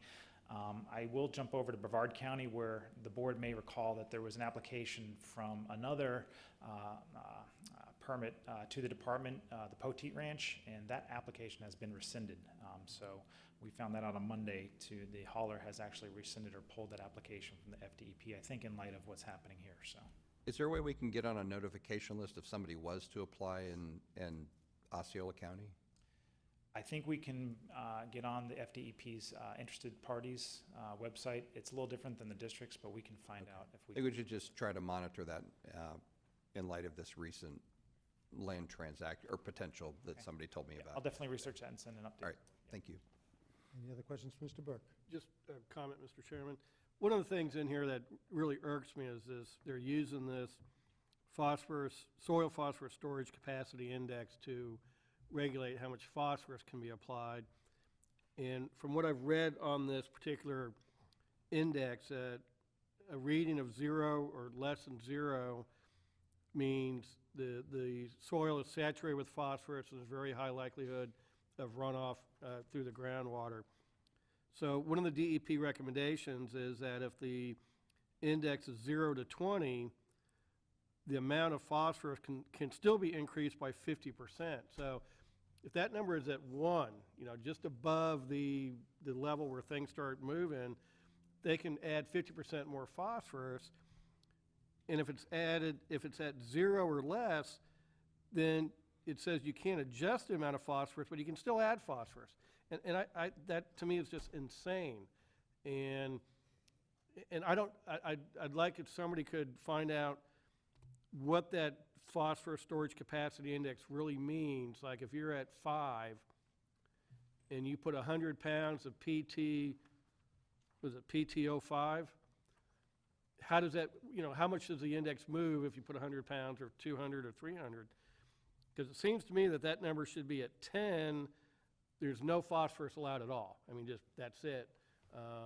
And then go from there. But to have it at the level where there's high likelihood of movement through the groundwater and to say you can still put phosphorus down is not addressing the issue that we're concerned about. So I'd just like to beef that up as strongly as we can. But anyway, that's my comment there, Mr. Chairman. Thank you. Thank you. Any other comments from Mr. Burke? I'll ask if there's anybody from the public who wishes to comment on this issue. Be happy to accept a motion to. Move staff recommendation. Second. We have a motion to approve staff recommendation from Commissioner O'Brien, second by Commissioner Adams. Any other discussion? All in favor? Aye. Any opposed? Passes 5-0. Next is approval of meter purchase agreement for AMR meters. And I'll note that there was one additional page of backup, a letter from Empire Pipe and Supply. And I take it you've given a copy, or will give a copy to the clerk? Yes, we have. Great, thank you, and you're up. So back in August of 2018, the Board of County Commissioners authorized staff to negotiate with the top-ranked firm for meter deployment services for automatic meter reading, AMR. You'll see that acronym throughout this presentation and the next. In addition to that, staff worked with the purchasing division to issue a request for information in 2018-077 in order to be able to confirm delivery of and pricing of the meters that would be needed for this transition from manual read to AMR. Empire Pipe and Supply is the master meter distributor for the 4G AMR meters that we currently use. You'll see in the backup that on March 6, 2018, the board did approve them as a sole source provider because of the uniqueness of what they provide to us and our software and everything that we're set up to be able to collect the data for billing purposes based on the consumption. So in order to confirm delivery of that based on the submittal through the RFI, Empire did come back with a per meter price for majority of our single family residential. You'll recall in our rate study that we just did with Raftelis that the majority of our customers are single family homes. And so we have just about 36 to 37,000 or so, give or take, residential 5/8 by 3/4 inch meters. That price came in at $205. The chairman did allude to the fact that staff pushed back and was able to negotiate with Empire the reduction of the per meter price to $190 per meter, savings of about $15 per meter. That equates to about a $500,000 savings. So today we are looking for approval from the Board of County Commissioners to allow us to move forward with the meter purchase agreement with Empire Pipe and Supply. The figure that was noted in the agenda item was based on the RFI figures of just under $8 million for the purchase of those meters.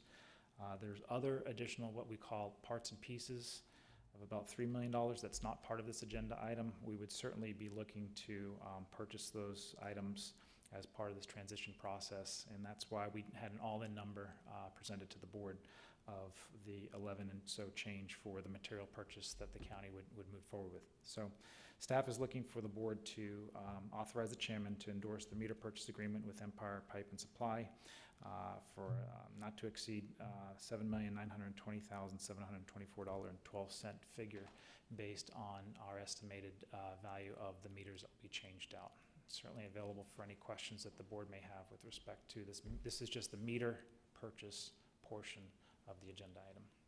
Any questions for Mr. Burke? Yes.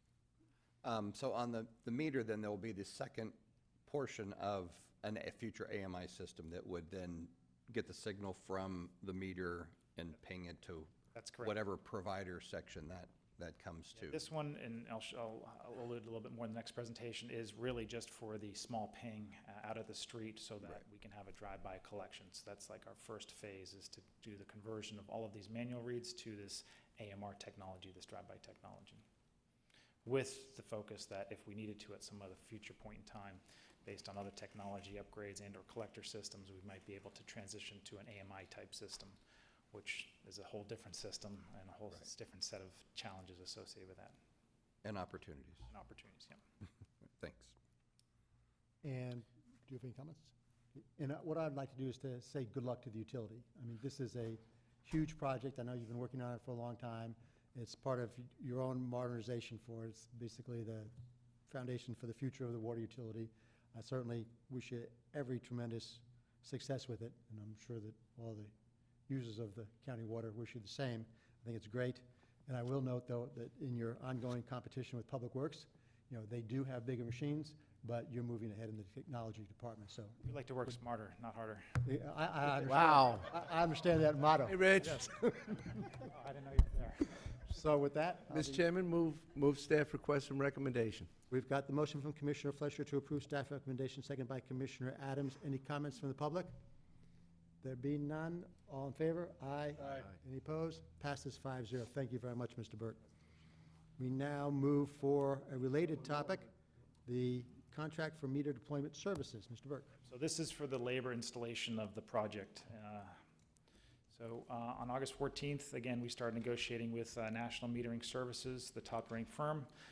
We anticipate this project to be completed within 24 months from the notice to proceed. So what is AMR? Automated meter reading is the device where we have a collector system on our vehicles. We drive by the roadway and we collect the data. So this meter is really silent for, I would say, 99.9% of the time. There's a little wake-up signal that's issued by the truck that pulls that data, and then that meter goes silent.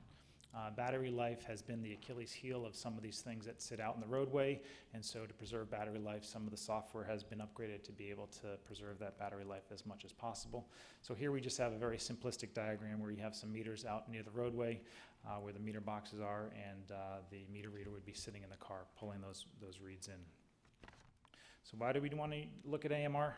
Well, we want to minimize our NRW, our non-revenue water. There are some dead meters in the system.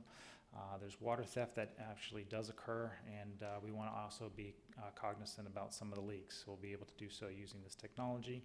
It will definitely increase the efficiency of reading our meters. We might be able to read 300 or 400 meters in a route over several hours. We can do that in a matter of minutes driving by. We will look to optimize our routes so that we're making sure that we have the most efficient way to read these, and then you don't have the meter reader getting in and out of the box and/or the possibility of inputting incorrect digits for the consumption that's at the meter. We also would like to reduce the number of vehicles needed to read the meters. That would reduce our insurance, fuel costs, windshield time, and obviously associated repair and maintenance of the vehicles. Also reduce some of the liability and worker comp claims that could result of getting in and out, lifting the lids and trying to get the reads. You do that when it's like day yesterday, when it's 95 degrees and about 110 heat index, and gets pretty tiring over an 8-hour day. Also, I want to note that the Florida Department of Environmental Protection requires us to change out the check valve. At each and every one of those locations, there is a check valve that stops water from flowing back into the public water supply. There is an allowance within the rule that if we use a device such as an AMR that can detect reverse flows in addition to the check valve, then we can extend that to 10 years. We would also like to improve our customer satisfaction. That's something that we strive for every day. It's not to say that it will go away and we'll have happy customers 365 days a week, but we certainly want to empower customers with more information. We'll be able to do that based on some of the consumption and some of the usage that would be compiled by some of these devices. We want to reduce the customer service cost, improve customer dispute resolution. If we can provide information to a customer where it shows where maybe a leak started at, say, 11 o'clock at night on a Saturday and didn't get shut off until Monday morning, I think that gives them more information to make educated decisions about how they operate and what goes on. So we want to be able to collect that data and also be able to provide that data to our customers. It will provide quicker turnaround time for move-in and move-outs, so that also is part of our efficiency awareness. And we also want to work with our customers to increase our water conservation awareness. So if we can reduce the number of gallons used in, say, a single family, we certainly don't have to build new expensive plants and or try to look at alternative water supplies as quickly. I know that in the city of Miami, the population actually increased quite a bit, but the per capita actually has gone down to the education campaign and the water conservation that's been implemented out there. We're looking to do the same here. And also to reduce our carbon footprint for fewer vehicles and trips on the roadway. It will also decrease issues with some of the difficult to access meters. We do have some meters that were installed in back easements that pose threats and safety issues to some of our meter readers. So who is NMS? They are a national firm that's been doing this for quite a long time. They've installed over 21 million endpoints, which are each unique, meter boxes for Suez North America, as well as American Water. Those are the largest water purveyors in the United States, and they average about 180 to 200,000 endpoints a year. So this is something that, this is their only business. This is what they do. We try to do some research to let the board know that there's other projects that have occurred within the state of Florida. You can see those listed here, and on the bottom you'll see Indian River County's proposed switch out of just under 37,000 meters. We will have an extensive community outreach campaign, much to what Commissioner Solari was alluding to earlier. We're going to have buck slips in the utility bills. We're going to send out letters that's going to be approved by us with messages to our customers. We're going to use our remote IVR calls, our telephone system. We're going to set up a website to be able to give folks information. I think folks tend to sometimes imagine things happening if they don't have access to information. So our plan is to have a pretty robust education campaign. There'll be a toll-free number for folks to call with questions or concerns, or if they have issues with respect to the installation. Those calls will be monitored, will be tracked, and will also be used to help us do return time for issues at each of those meter installations. And we certainly are going to tell the board that there's going to be problems. I just want you to know that calls may come upstairs, but we can certainly assure you today that we're going to put our full faith effort into making sure that we try to minimize those as much as possible.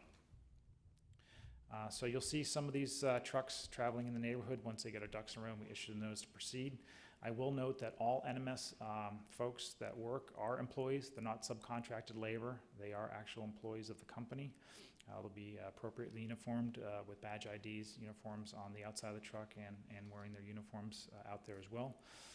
And we will certainly work with the business community, because that's a little bit different than the residential community as far as scheduling outages at a time that's appropriate for them. So staff would recommend that the chairman is allowed to endorse the agreement for meter deployment services between Indian River County and National Metering Services in the amount of $3,083,663.80 after final review and approval by the county attorney. We also would like to recommend that the board allow the staff to be authorized to issue a work change directive as needed for the meter deployment program in order to assure that the work can continue expeditiously. We do know that this is kind of like this old house. We kind of have an idea of what's out there, but sometimes we don't have an idea. And rather come back to the board to try to get approval authorizations above what's been submitted, we would respectfully request that we be allowed to set aside a not to exceed amount of $308,366, which is roughly 10% of the above number, so that if need be, we can authorize NMS to continue to try to move this process forward. And I appreciate the board allowing me to go through that, and I'm available for any questions the board may have.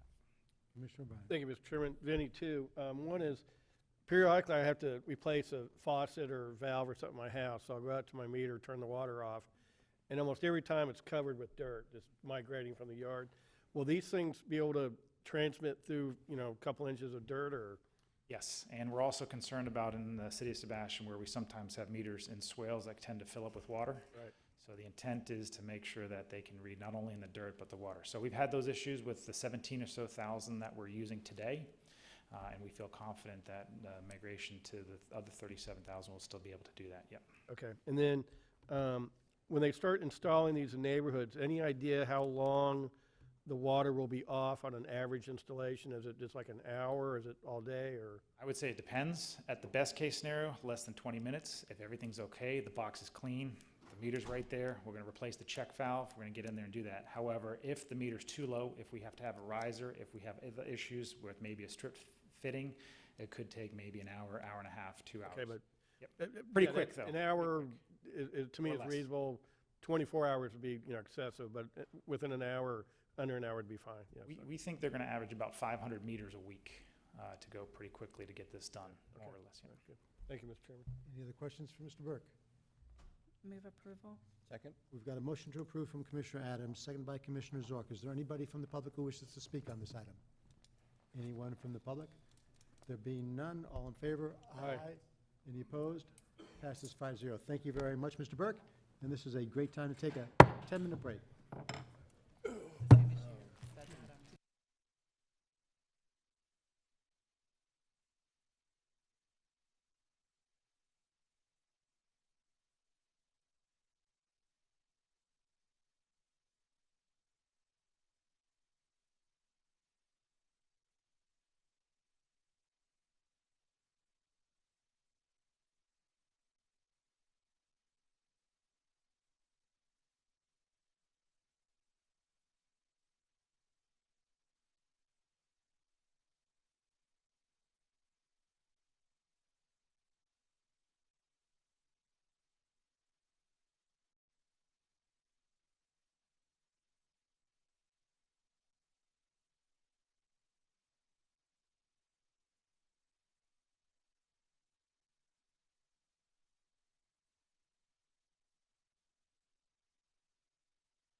We're back at the July 16th meeting of the Board of County Commissioners of Indian River County.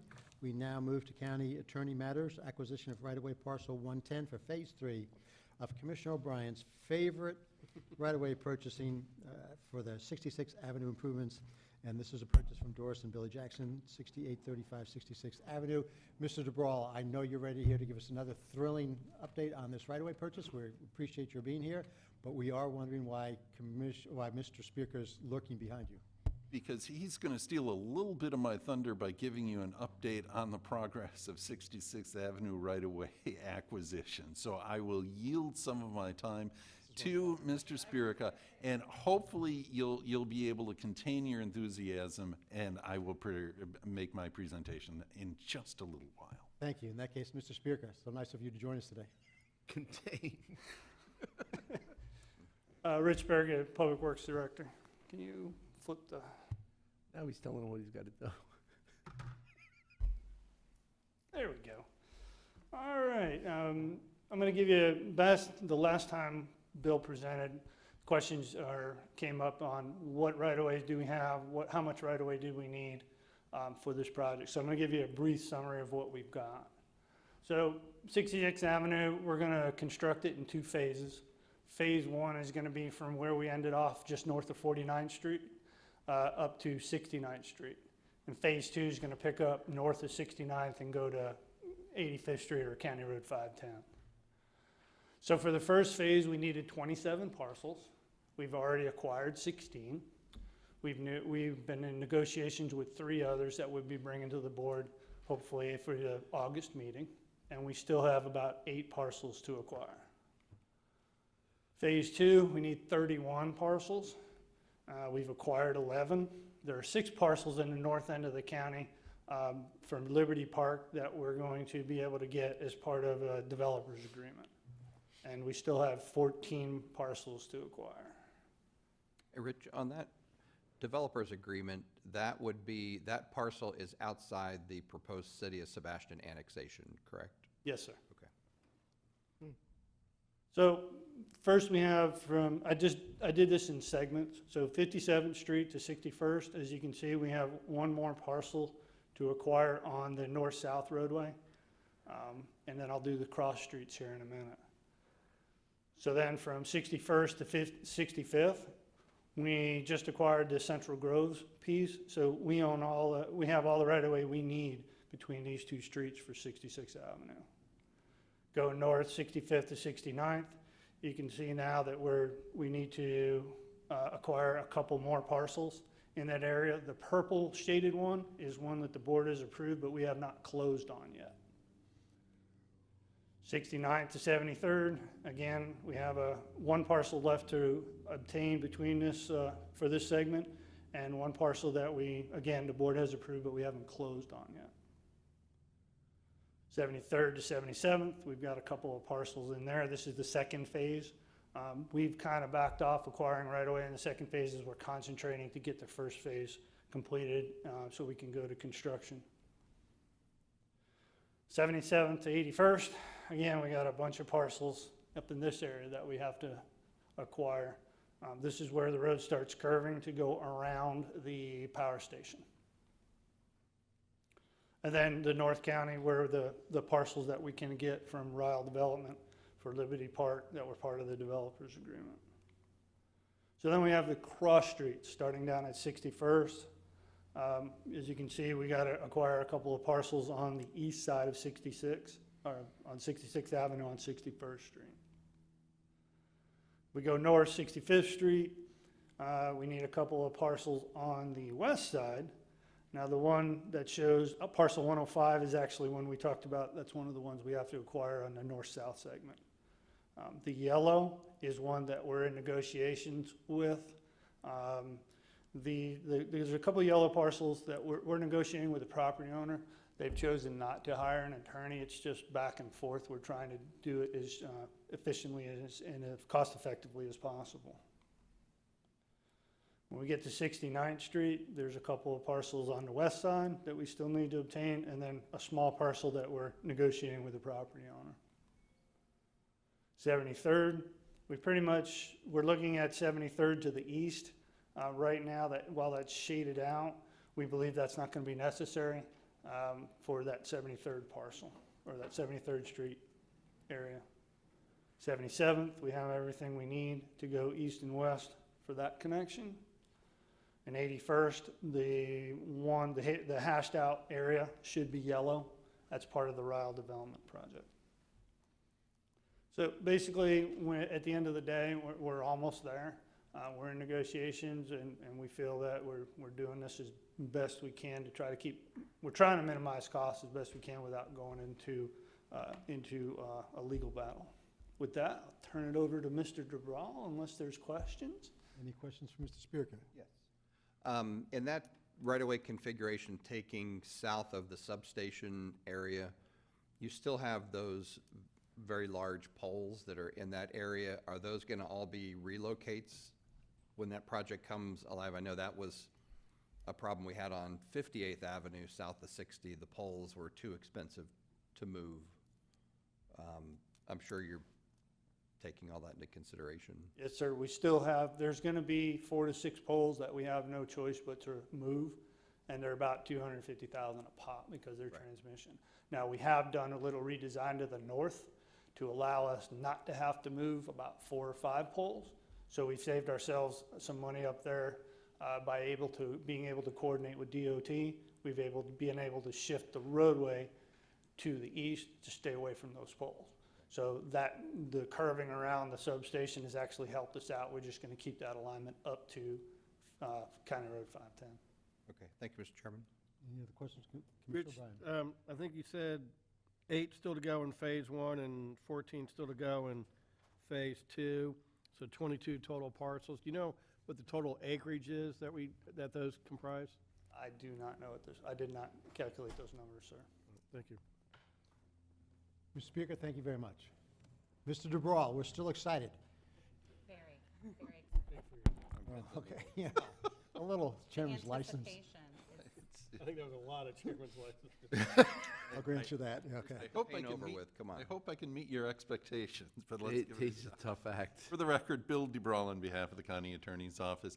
We have before you today a parcel of right-of-way owned by Doris and Billy Jackson at 6835 66th Avenue. On your screens, you can see there it's just south of 69th Street and north of 65th. It's a 1.85 acre parcel that's been owned by the Jackson family since 1963. There's a 3-bedroom, 2-bath, 1,300 square foot house that occupies the property. It's agriculturally zoned, 1 unit per 5 acres, and the necessary right-of-way that we need is just a little under a half acre, 0.47 acres, leaving a remainder of 1.3 acres. The new right-of-way line will be about 10 feet from the front door and garage of the existing parcel. And as I said, that remainder is going to be 1.3 acres. We had a pre-suit mediation. We used Randy Brennan as far as a mediator for our mediation with the Jacksons and their attorney, David Holloway. At the mediation, we were anticipating that the Jacksons would go ahead and either sell us the entire parcel or agree to have the county demolish the existing house. They decided they did not want to do that they wanted to try and keep the house instead. And they asked if the parcel to the north, which was purchased by the county back in 2007, there you can see the 0.47 acres, it goes in 156 feet, almost 50 yards into the parcel of property. At the mediation, I said that they were interested in acquiring, the Jacksons were interested in acquiring this remainder parcel from a property that was purchased from the Jackson's son back in 2009. That purchase was a whole take for $480,000. That property was improved with a larger house. It was 3-bedroom, 2-bath, but 2,000 square feet. It was leased back to the Jacksons for a while, and then it has since been demolished. That property is 1.2 acres as far as the remainder, and you can see kind of a rough calculation that was done there to try and establish some sort of value. Property values, as far as our estimations and our appraisals, have been running anywhere from about $29,000 per acre for larger parcels to $20,000 for smaller parcels. So an estimate as to the value, fair market value of this 1.28 acre remainder that the Jacksons are interested in would be around $38,000 to $32,000. You can see the county started out at $45,000. The Jacksons were at a much higher number, $429,000. One thing that we wanted to do that we've learned from past acquisitions when the owners have been desirous in keeping the house with it being in close proximity to the new right-of-way line is the drainage issue. So in the negotiations with the Jacksons, what we said is, you know, fine, if you want to try and keep the house, we're not going to try and engineer around anything as far as the drainage is concerned on either parcel. The parcel 110, which is the Jackson parcel, parcel 111 is the county remainder parcel that they were interested in purchasing. And so we left that to themselves. If you remember the 41st Avenue project, this might.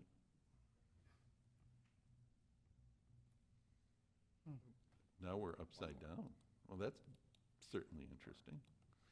If you remember the 41st Avenue project, this was a rental property that the owner wanted to keep, and you can see what happened to the front porch and the proximity to the street, the engineering that had to be done, the building up of the road, all in order to have this house kept instead of going with the, you know, regular gradient 3-to-1 slope, 4-to-1 slope.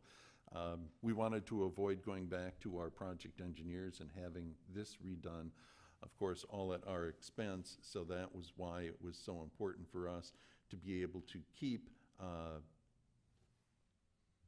the drainage problems as not being the county's problem, that'd be the Jackson's problem. The final settlement agreement that we came up with was the county would go ahead and construct, instead of our normal 14-foot driveway that we would put in, that we would go a little bit wider to an 18-foot driveway. That, again, they would assume all risks of any drainage issues as far as the two parcels. We would also convey to them parcel 111 and the sum of $210,000 in full and final satisfaction of everything. Costs in this matter were negotiated downward to $20,000, and attorney's fees, according to the statute, were $54,450, making the total purchase price $284,450. As you know, there's a great deal of cost avoidance that can be accomplished here in an early settlement. The county doesn't have to hire an appraiser, which usually before mediation would take place would be around $17,000 to $18,000. Attorney's fees would be another $8,000 to $10,000. Engineering fees would be probably more significant in something like this as far as working out a cost to cure. So we're estimating a cost savings of about $35,000 when you add up the land planner, the engineer, and the appraiser. So staff's recommendation is to go ahead and approve the mediated settlement agreement with the conditions expressed, and authorize the chairman to go ahead and sign that on behalf of the board. I'd be happy to answer any of your enthusiastic questions that you may have. Thank you. Thank you, Mr. DeBrawl. Any questions for Mr. DeBrawl? Yes, Bill, and then there would also be similar fees on the other side for their expert witnesses if we went through the normal long-term process. Correct. So those are saved as well. Any other questions? I don't have a question or a comment, Mr. Chairman, if I may. One, I'd just like to ask the clerk to take everything I said 2 weeks ago and just add it into today's minutes. If I add everything up, and Bill came up with a very, I think, low price to value the land at $29,880 an acre, but using that figure, the total cost for 0.47 acres is $322,696, which works out to $686,587 per acre. And then if we take the price that our appraiser valued the 0.47 acres of $45,000, that comes out to $95,000 an acre. So if we use those figures, which I think are more realistic, the total cost is $771,000 per acre. So again, I just think we've been shoved into this corner because of fear of going to court, and that these prices are going to continue to escalate. And anytime you all are ready to bag 66th Avenue and work on 82nd, I'm ready to go with it. But Ready to bag 82nd, actually.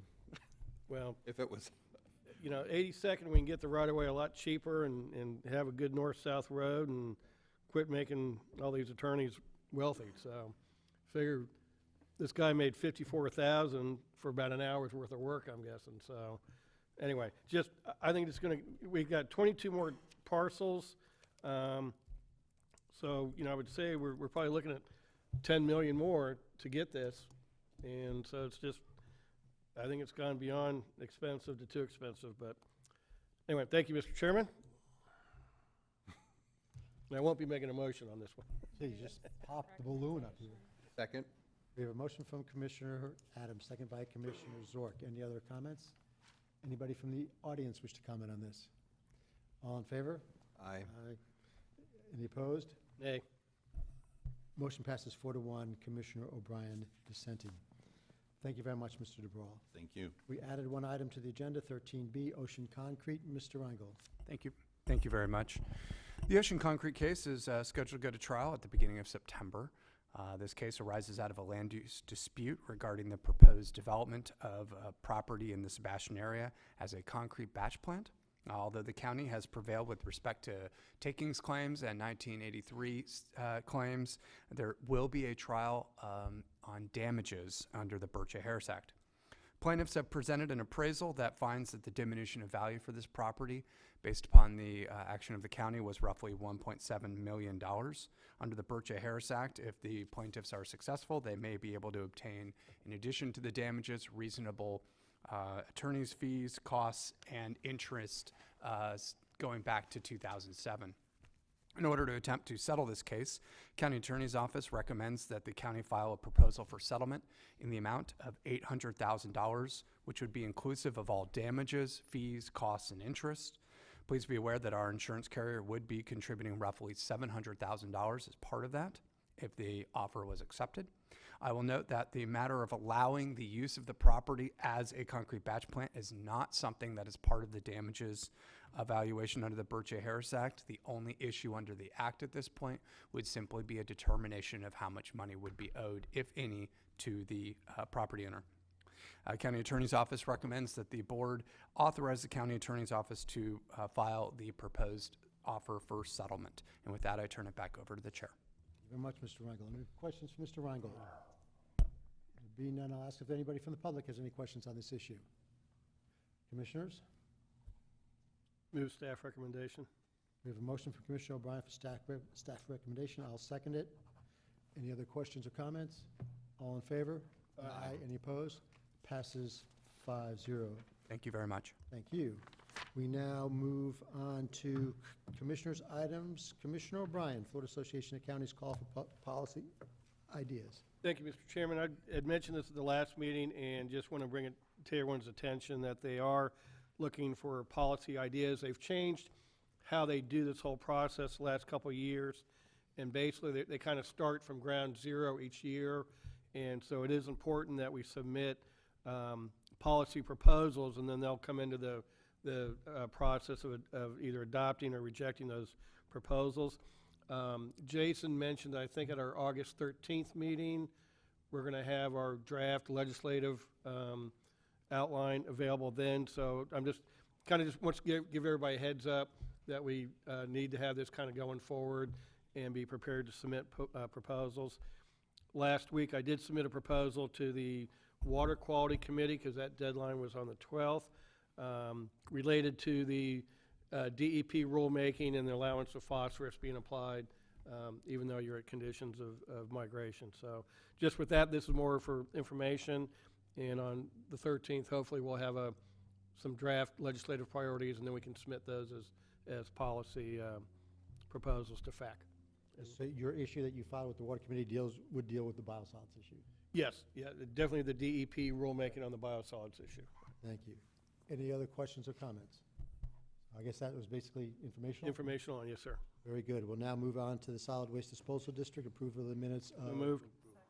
We have a motion from Commissioner O'Brien, second by Commissioner Adams. All in favor? Aye. Any opposed?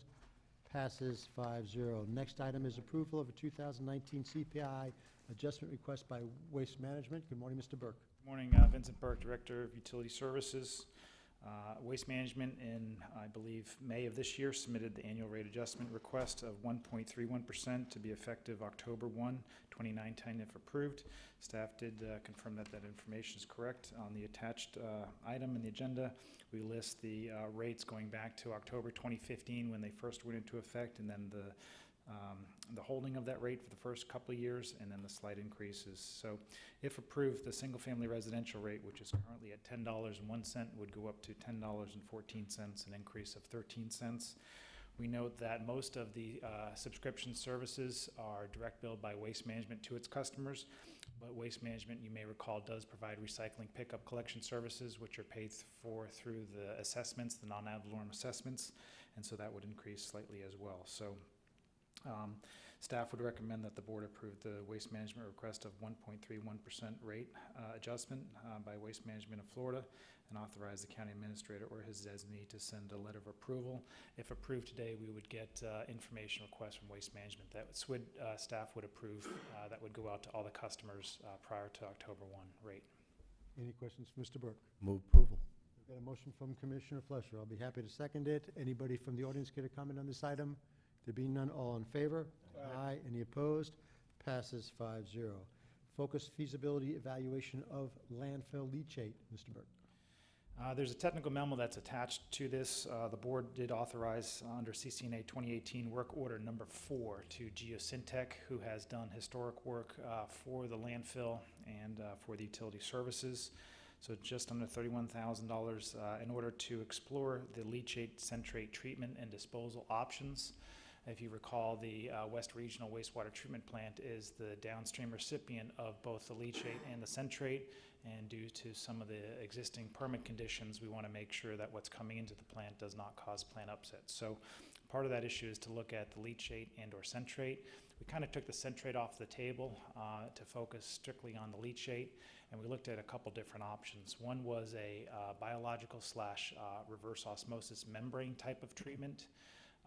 But you still have to deal with the concentrate that you have. So you have the clean material that's sent on to the West Regional for further treatment, but then you have anywhere from 10 to 15% of concentrate that is a byproduct of the membrane treatment. That's not something that we want to deal with or go down, because then you have additional treatment trains that are attached to that. So the other option was a vapor or a thermal destruction. There's 2 companies that were reached for their information with respect to the way that you could use thermal destruction to try to treat that.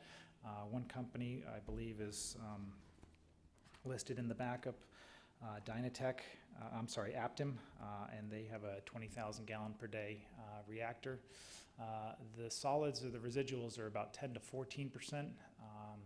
And we'd still have to deal with that. The other company is Heartland Technologies out of Hudson, Massachusetts, to use landfill gas, natural gas, or some other fuel source to be able to thermally destruct the leachate. As a result, there's a 3 to 5% residual that can be bound up and solidified to then be put back into the Class 1 landfill. You don't have any other liquids or other kind of concentrate to deal with, and so the technical memo kind of focused in on the destruction portion of treating just the leachate only. A number of 20,000 was used. We're far below that right now, anywhere from 12 to 16,000 gallons per day, but 20,000 was based on some of the increased sales that we would see over the next several years. And based on that, obviously there's some caveats involved. You'd still have to do some sort of binding agent for that residual that would still need to go up to the landfill. But staff is looking for the board to review and approve the technical memo that's attached, and then direct staff to move forward with a pilot project to look at almost like what's coming in, what's coming out from a performance evaluation, and then to hone in on some of the costs that would be needed to scale up. I believe Heartland does have some trailer-mounted options that they could deploy quite readily and quite easily, and we'd certainly look to their expertise to try to do some sort of pilot program. So again, staff is looking for approval to move forward with a pilot study that we'd be able to gather some facts, maybe do some third-party testing, have maybe some Geosyntec oversight of this thing, and then bring something back to the board for approval at that point. Certainly available for any questions the board may have with respect to the leachate or the recommendation. Any questions for Mr. Burke? Commissioner O'Brien. Just, I talked with staff about this yesterday, and the next item we have is a landfill gas agreement with the Indian River Eco District. And I just want to make sure that we're all on the same page, that in the agreement with the eco district, we're allowed to hold back 225 of the cubic feet per minute of the landfill gas to run one of these evaporators potentially. And just want to make sure that staff feels good that that amount would be sufficient for what we want to do. I know in the backup here that these numbers are kind of worst case scenario and the Easter service church kind of thing. But just that, staff is comfortable going forward, looking at this, combining that with the agreement with the eco district, knowing we're going to be moving most of the landfill gas to them. And just, Vinny, if you could just reaffirm that for me, please. Yeah, I think it'd be sufficient. I think that there's some estimates of what that would be in the future. Again, right now we're anywhere from 12 to 16,000 gallons per day. So I feel confident that that 225 SCFM should be sufficient for that. The 315 is almost like a max day, almost like worst case scenario. But the average time we're probably going to use far below that. So I feel confident with that carve out. Okay. Very good. Thank you, Vinny. Any other questions, Mr. Burke?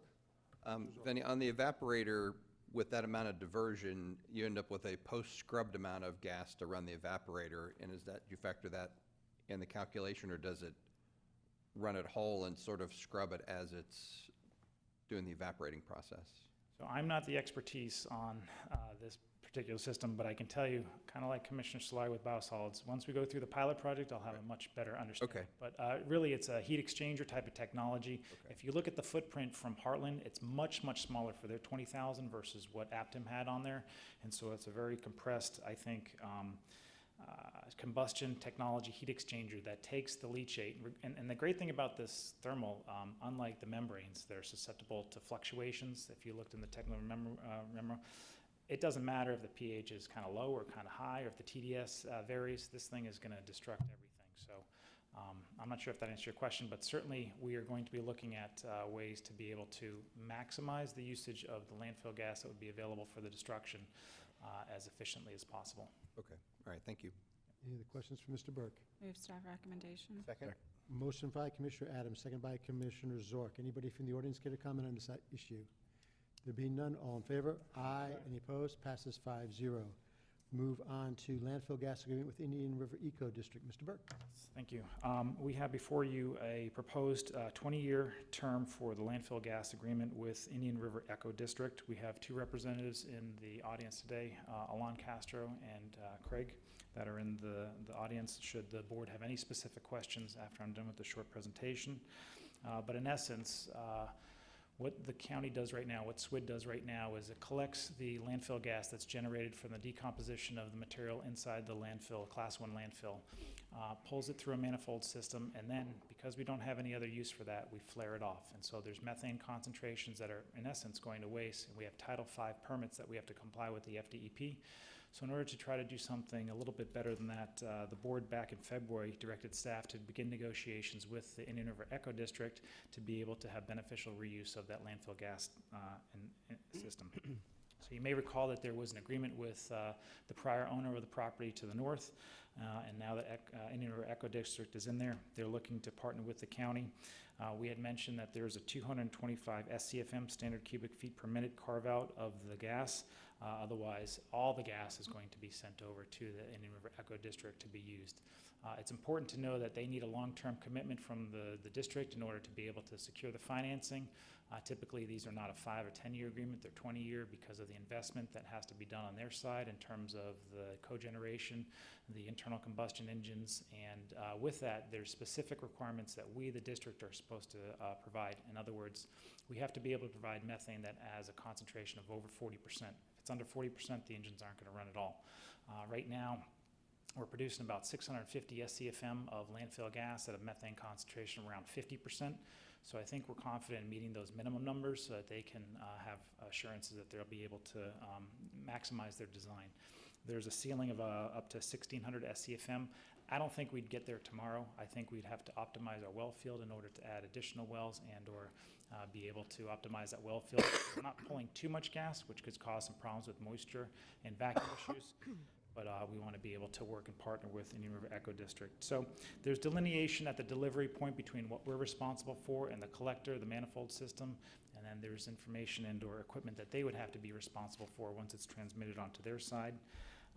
SWID shall continue to maintain, monitor, and operate the landfill gas system in accordance with our FDEP rules and regulations.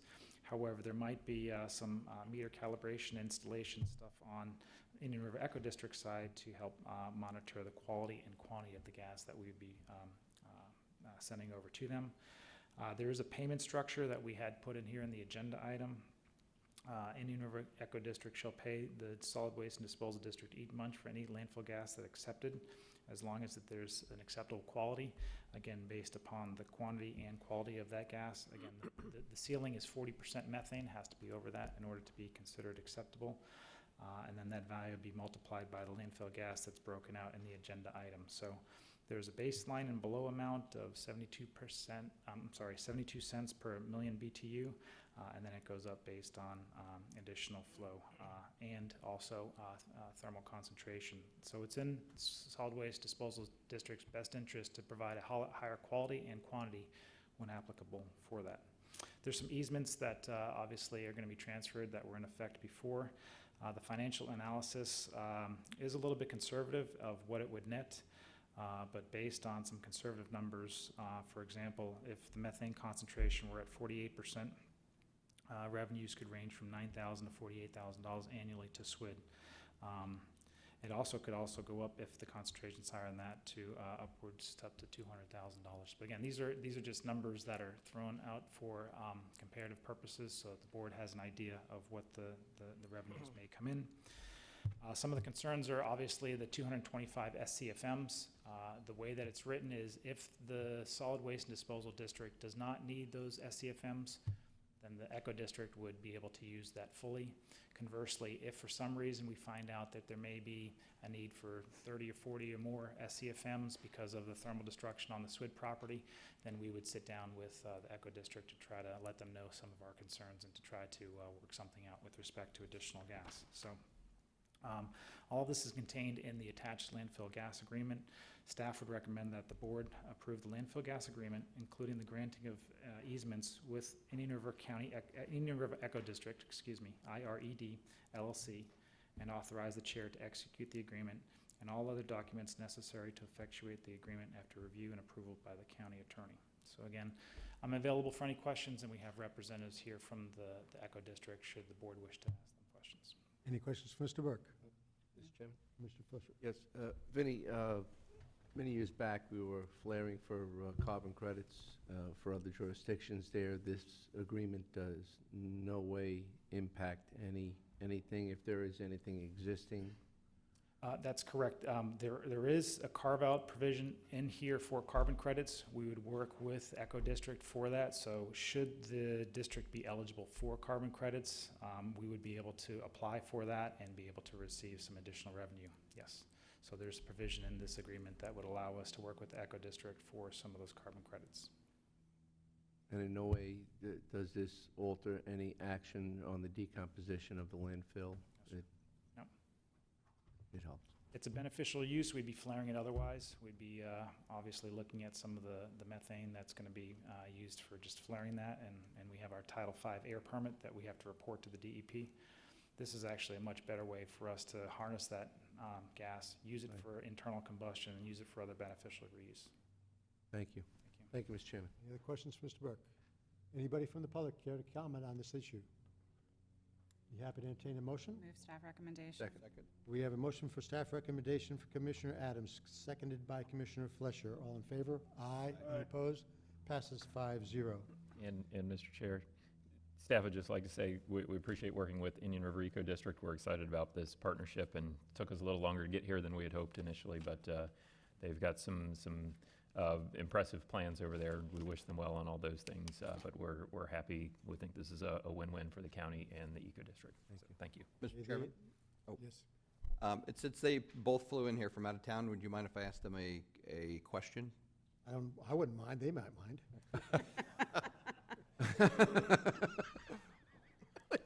Gentlemen, name and address for the record, please. Alon Castro, I'm managing partner of the Indian River Eco District. Craig Gonkovic, partner, Indian River Eco District. Do you have an estimated timeline with this approval today of what do you think your process would be to where you would be up and running using the landfill gas and running your on-site generation operation? Yeah, the contract has time limits, first of all, from day of execution to operations. But from our perspective, we'll go right into design, working on our side with the gas cleaning system and the equipment that we'll need, and should be no problem meeting the timeline requirements in the contract, which is 18 months after execution. We have to have something operating at that point. Okay. And secondarily, I know this is true for one, but both of you within the next short period of time will be Florida residents versus out-of-state residents. Yeah, So, and I'm one will one remain of a those. commuter. Yeah, so of our four managing team on the project that are owners and actually working every day here, one of us was already a Florida resident, and one of us has moved here, and I'm actually moving here next week. So Craig is going to be our only non-Floridian in the group. Oh, we'll have to work on that. Exactly. Best of luck with your project. Thank you. Thank you all for coming today, too. Appreciate it. Thank you very much. Thank you. And with that, we'll move on to the third amendment to tropical recycling. Mr. Burke.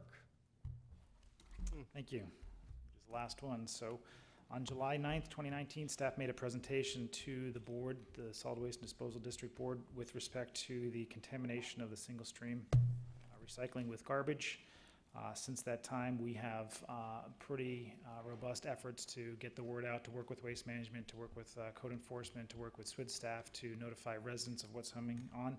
But in discussions with the operator, Brian Katz, who addressed the board at that previous meeting, there's a concern that the contamination rate has reached over 30%. So this, in essence, is the allowance for him to bring back some of the material which should not be in the single stream recycling to begin with, and to be able to, in essence, have a cover to be able to allow him to bring that material back to our landfill. So we've put in here a short-term allowance to allow tropical recycling to return up to 35% of the previous month's recyclables that are returned to the landfill as landfill residue for disposal at no additional cost. SWID staff would recommend that the board approve and authorize the chairman to sign the third amendment to the recyclables transfer processing and marketing service agreement between SWID and Tropical Recycling to be effective July 1st, 2019. Available for any questions the board. Move staff recommendation. Second. We have a motion from Commissioner O'Brien for staff recommendation, seconded by Commissioner Adams. Anybody from the audience care to comment on this issue? All in favor? Aye. Any opposed? Passes 5-0. Mr. Burke, thank you very much. Great performance today.